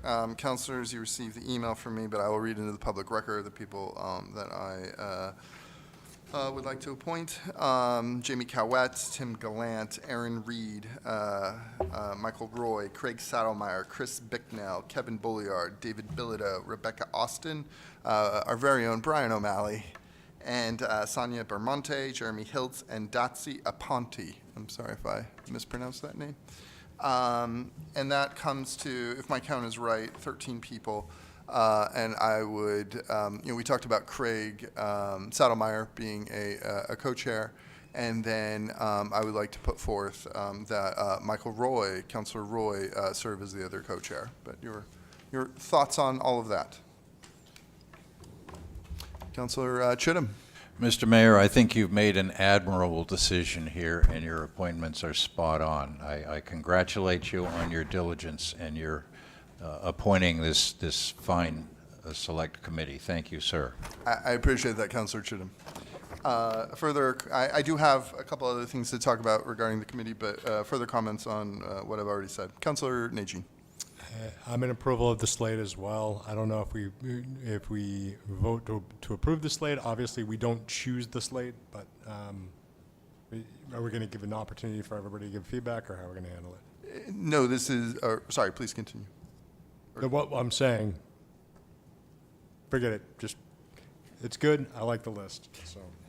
Yes, and to answer your question, this is, while the choices are mine, the the charter does require that I run the names by you for feedback, and that's what we're doing right now. Councilor Harriman. Thank you. Yeah, I would just like to also say that I think everyone on the list sounds great, and thank you for appointing everyone. Seeing no further feedback at this very instant. So I was under the impression that we could appoint more members than 13, but in consultation with the council president earlier today, it seems like 13 is the limit for this. So I would like to appoint 2 more people. So Madam Clerk, what what would be the process to change the council order if we wanted to up the limit, besides getting the council approval? Sure. So the window to reconsider has passed, I believe, because that was on May 7th, I think is when you adopted. I don't have the order with me. So then the councilors would have to make a motion to amend the order. You can't just reconsider the vote, so it'd be a motion, but we don't have that on the agenda at this point. So I'm trying to remember what the council rules say. I believe it would then have to be a minimum of 5 people to vote, a supermajority, because it was not pre-disclosed on the agenda prior to. Okay. Here's where I'm going with this, councilors, if I may. So I would like to also point to the committee Jim Martin from Community Concepts, and then Lauren, let me see if I got this right, Boustard from Maine Housing. And so what could be an option, obviously these committees are public and anyone is free to attend at any time. These members could certainly, Jim and Laura could attend until such a time as this could be put on the agenda to add them. Councilor Chittum. Thank you, Mr. Mayor. The council was clear. This is a 13-member committee. I think that was done deliberately to not have an unwieldy number. I spoke with every one of the candidates for this committee, and all agreed that they would be happy to participate whether they're an official voting member of the committee or not. I'm very much in favor of Lauren Bustard at Maine Housing, and she did indicate that she would be happy to act as a consultant or contribute in any way that she could to the committee. I don't know your other candidate, but I think the same would apply there. I would not be in favor of increasing the size of the committee because the council did carefully select 13 members. I understand, and invariably, no matter who gets selected at the beginning, there are occasionally council members that drop off for one reason or another. I'm sure that statistically speaking, this council will be, this committee will be no different. And yeah, and I certainly don't think that the committee should balloon to like 25 people, but I think a couple people more is not going to completely hinder progress. Councilor Nagy. Again, to reiterate what Councilor Chittum said, this isn't actually your choice. So you've done the work of calling people and letting them know that they're on the committee. Those 2 other folks, I absolutely have no problem with. I completely agree with. And if they want to attend the meetings, I highly encourage it. I just want this to get done as quickly as possible. So it feels like almost like a power game at this point. They can go to the meetings. They can participate however they will, and I encourage them to, because I think Maine Housing and CCI are both important partners in this. But let's just get the meetings going. Let's get them going. That's all. Yeah, I wholeheartedly agree. Councilor Longchamps, did you have something? Yeah, just wanted to say that I think we should just move forward. I don't think delaying or, adding anyone else. You have plenty of time to do it. I think the names that are on there are perfect, and I think we just move forward. Councilor Harriman. Yeah, I would agree. I think this has been out there, it's been almost a month now since we approved the original order. If other people wanted to be added, they could have been one of the 13 members. But I agree they can come to the meetings if they want to. I think both of them would be a great addition. They have a lot of knowledge around the topic. But at this point, the order's been set, the committee's been set. I think it's just too late in the game now. Yep. No, and I hear the council, and it is absolutely the council's decision. I'm simply asking for consideration, and without trying to belabor the point, just, maybe I wasn't clear earlier. I'm not advocating that we don't meet immediately, and I charge the co-chairs to do so and organize a meeting as quickly as possible. And these two can, Mr. Martin and Ms. Boosterd, could certainly attend the meeting as community members, and then, so the meetings can, the committee can move forward immediately, and we could simply officially add them later, is what I was advocating for. Councilor Roy. Thank you, Mr. Mayor. And I'd be happy to, as a co-chair, contact them and invite them to every meeting. So yes, just give me their contact information, and definitely we will make sure that they attend the meetings if they want to. Thank you. I guess we'll go to, since this is an agenda item, we'll go to public comment for this agenda item. Matthew Agrin, Ward 4. Can those of us here in the public get a written copy of the names? Because it's not in the packet. I couldn't pay attention to every name you named. Please, thank you. Madam Clerk, to answer that question, I believe that these names will be listed on the city website pretty soon. Yes, so there is a website page already off of the city website dedicated to this committee. A copy of that order is up there. The city administrator is checking the website right now to see if the names are there. If they're not there now, they can certainly be added tomorrow. Thank you. But the website for this page, or the web page for this, is off of the committee, the city council website. Perfect. Thank you, Madam Clerk. Thank you. Yes, further public comment. Matt Roy, Ward 3. To Mr. Agrin's point, the order, which was passed a month ago, come this Friday will be a month. So the mayor found it in his power to contact the Sun Journal to confirm that Councilor Roy and the former Councilor Sademeyer and 11 other people were appointed, but couldn't forward that to the city clerk on Friday afternoon to get that emergency on an emergency basis into the council packet so we could have seen the printed list. Again, like I said last Thursday, this is part and parcel of the mayor's lack of responsibility when it comes to appointments and having a transparent process and disclosure as part of this committee's curation process. Or that the Sun Journal could just list it as part of the article. These 13 people would have been helpful too. At least then it would have been in the public. Thank you. Further public comment? Back to the council. Mr. Sadelmeyer, I see you've rejoined us. Thank you very much for serving as co-chair. I deeply appreciate it. You served admirably on the last committee, and I have no doubt that you will do so again.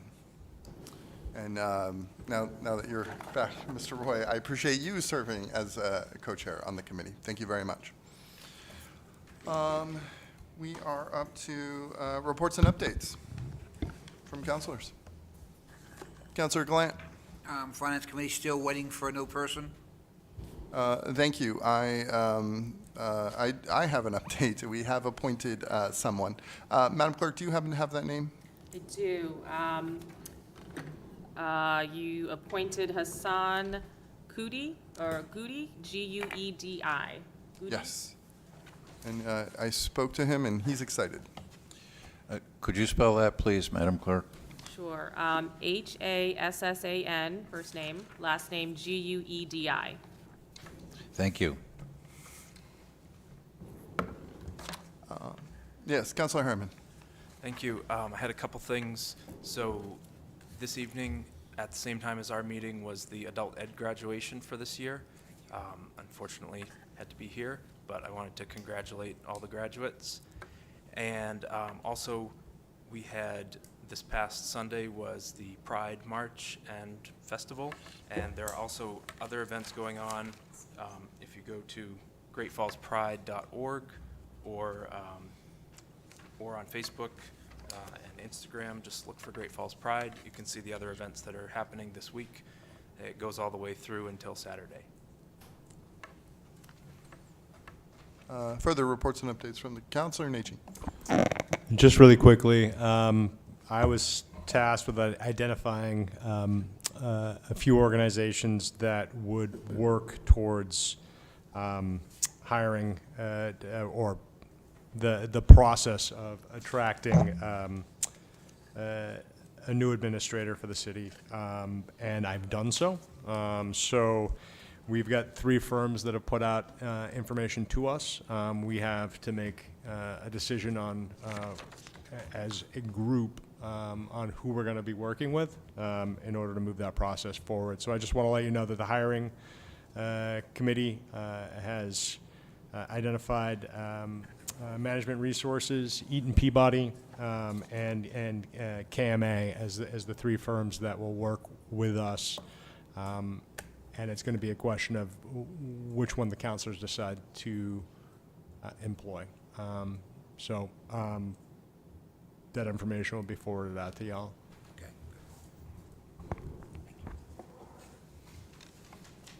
Seeing no other reports and updates, we're now up to item number 11. Do we have new business? Yes, Councilor Glant. Thank you, Mayor. First, I too want to congratulate the graduates that we couldn't be there tonight, and I'm going to make a request to the city that we get our calendar in front of everybody who does these organizations again, and tell them that please don't schedule things on meeting days because councilors would like to attend these events. I know we can't force them to do that. The people I talked to said they didn't realize we were meeting. It's probably a slip on their end, but I also feel bad that our mayor couldn't make graduation because he had to go down to an art walk, which is also a conflict on a pretty important day in our city, having our high school seniors graduate. So I want to make sure that whoever does events gets a copy of the city's calendar and let them know with a little nice note that says, councilors would like to attend, and we'd prefer that you not schedule something on one of our meeting nights. I think we probably should have the power to say that we meet on certain days, please try to avoid our days. Thank you. Councilor Najin. Just to allow everyone to know, back on the 28th of May, we allowed public comment during a school budget meeting. Our council rules specifically state that we can suspend the rules and vote to allow that comment to happen. We didn't do that, and so that's an error that we made. And in the interest of transparency, I wanted to allow people to speak, but what wasn't transparent was that I had emailed the 2024 elected officials' email address stating my intention to allow people to speak. And so that we're still trying to figure out which places we should allow the public to speak, because we're interested in hearing what the public wants to say, but and we're accountable to the public. But ultimately, when an email like that is sent, it can choreograph for people to speak in a public setting who would not otherwise have known that there would have been a public comment session. So that's my mistake, and I apologize for it. Councilor Harriman. Thank you. Since we're under new business, along those same lines, I'd like to, at some point, I don't know if we need an actual workshop on it or just an agenda item, or maybe we can just talk amongst ourselves about revisiting our public comment policies. I have liked the way that Auburn does it with a public comment period at the beginning and at the end.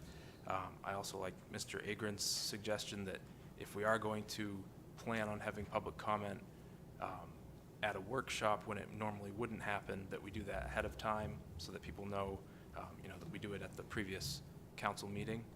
I think it's important to hear, as much as is feasible, to hear from the public.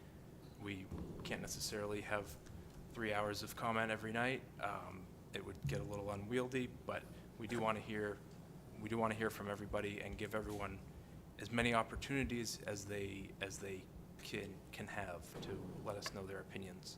So at some point, maybe we can take a look at our public comment policies and see if we can expand them a little bit. And thank you, Councilor Harriman. And just for the public's benefit, I don't know if this has been made clear, but when you email public comment at lewistonmaine.gov, that goes to all of us. That doesn't just go to me or doesn't just go to the administrator. It goes to the entire council. Councilor Nagy. Isn't it public comments? I think. So we have two. Okay. And that was very intentional. So people didn't have to decide, do we add the S or not? So we created this email address during COVID, and we had it as public comment, but then I think the next day, staff said, let's create two, public comment and then public comments. So either address folks can use, and they're all coming in, and they're disseminated to council, as the mayor noted. Thank you. Thank you, Madam Clerk.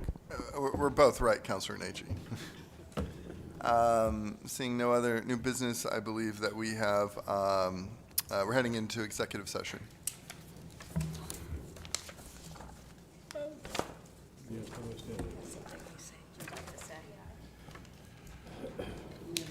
Councilor Chittum, did you have something? Well, I was going to move to go into executive session. Oh, yes, well, I was waiting for Madam Clerk Oh, to. I apologize. So item number 12, executive session pursuant to Maine Revised Statutes annotated Title I, Section 405(6)A and E to discuss a personnel matter with the city attorney. Requested action to enter into an executive session pursuant to Maine Revised Statutes annotated Title I, Section 405(6)A and E to discuss a personnel matter with the city attorney. May I have a motion, please? So moved. We also have another executive session. Can we do those separately, or? Our past practice has been that they are done separately. All right. Yes, thank you.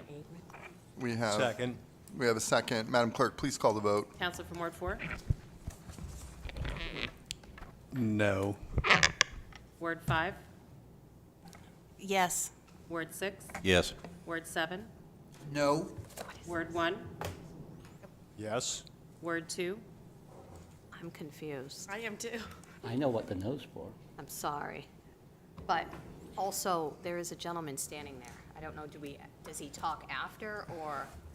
I mean, Mr. Agron, public comment is over, and we do not normally. I would like to speak to what Councilor Najin said. How does the council feel about this? Well, we're in the middle of a vote. Yeah, Madam, yes, please, please continue with the vote, Madam Clerk. So Counselor Longchamps, the motion is to go into executive session. Yes. Counselor from Ward 3? Yes. Motion passed by a vote of 5 to 2. Are the cameras still rolling? Yes, they are. Okay. Yes, you have 3 minutes, Mr. Agron. Mr. Mayor? Yes. This would call for a suspension of the rules, which is a council decision, not the mayor's decision. And I have questions now upon rereading the council rules for the 14th time that we are not even able to suspend this particular rule because Section 12, which calls for suspension of the rules, refers to suspending the foregoing rules, meaning sections 1 through 11. The public comment section is well after Section 12. Duly noted, Councilor Chittum. At this point, Mr. Agron, if I could get you to email your comments to public comment. Of course you guys don't want to hear what I have to say. Or to email your comment to publiccomment@lewistonmaine.gov, or feel free to come at the beginning of our next meeting. Thank you, Lewiston. We're heading into executive session. We will not be back. Have a wonderful evening. Mr. Mayor? Yes. We have another vote to take. Are we going to do that vote now, Madam Clerk? You'd like to vote on executive session item number 13 at this time as well? Is that my understanding? I mean, past practice is that we vote on it when we are finished with the first executive session, and I guess I question why we need to vote on it right now. Well, my take would Councilor be that Chittum. if we come out of executive session item number 12 and there is no one here and the cameras are not rolling, are we really truly in public session to take a vote to go into executive session number 13? Madam Clerk, your thoughts on that? Sure. So the city council meeting is not defined regarding the television broadcast. It is a public meeting with the public doors open, and you're right, members of the public could stay to observe the process for the voting.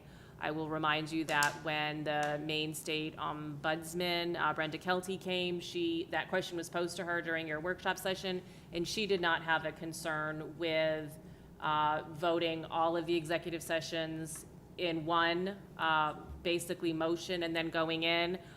We did note that our past practice is to do one, come out, do another, come out. So I guess it really is up to the council what direction they've said, because the state ombudsman said she did not have a concern with that. Yes, Councilor Chittum. Mr. Mayor, in the interests of as much transparency as executive sessions allow, I would suggest that if we are going to do serial executive sessions, that we vote on them serially. I'd like to vote on them collectively, but there's been resistance to that. So at a minimum, I would like to vote on them serially, so that I would ask the clerk to read agenda item number 13, that we could vote on that now. And I think that's the end of it. You know, in the interest of being able to start our first executive session, I'm okay with that. Item number 13, executive session to discuss real estate negotiations of which the premature disclosure of the information would prejudice the competitive bargaining position of the city.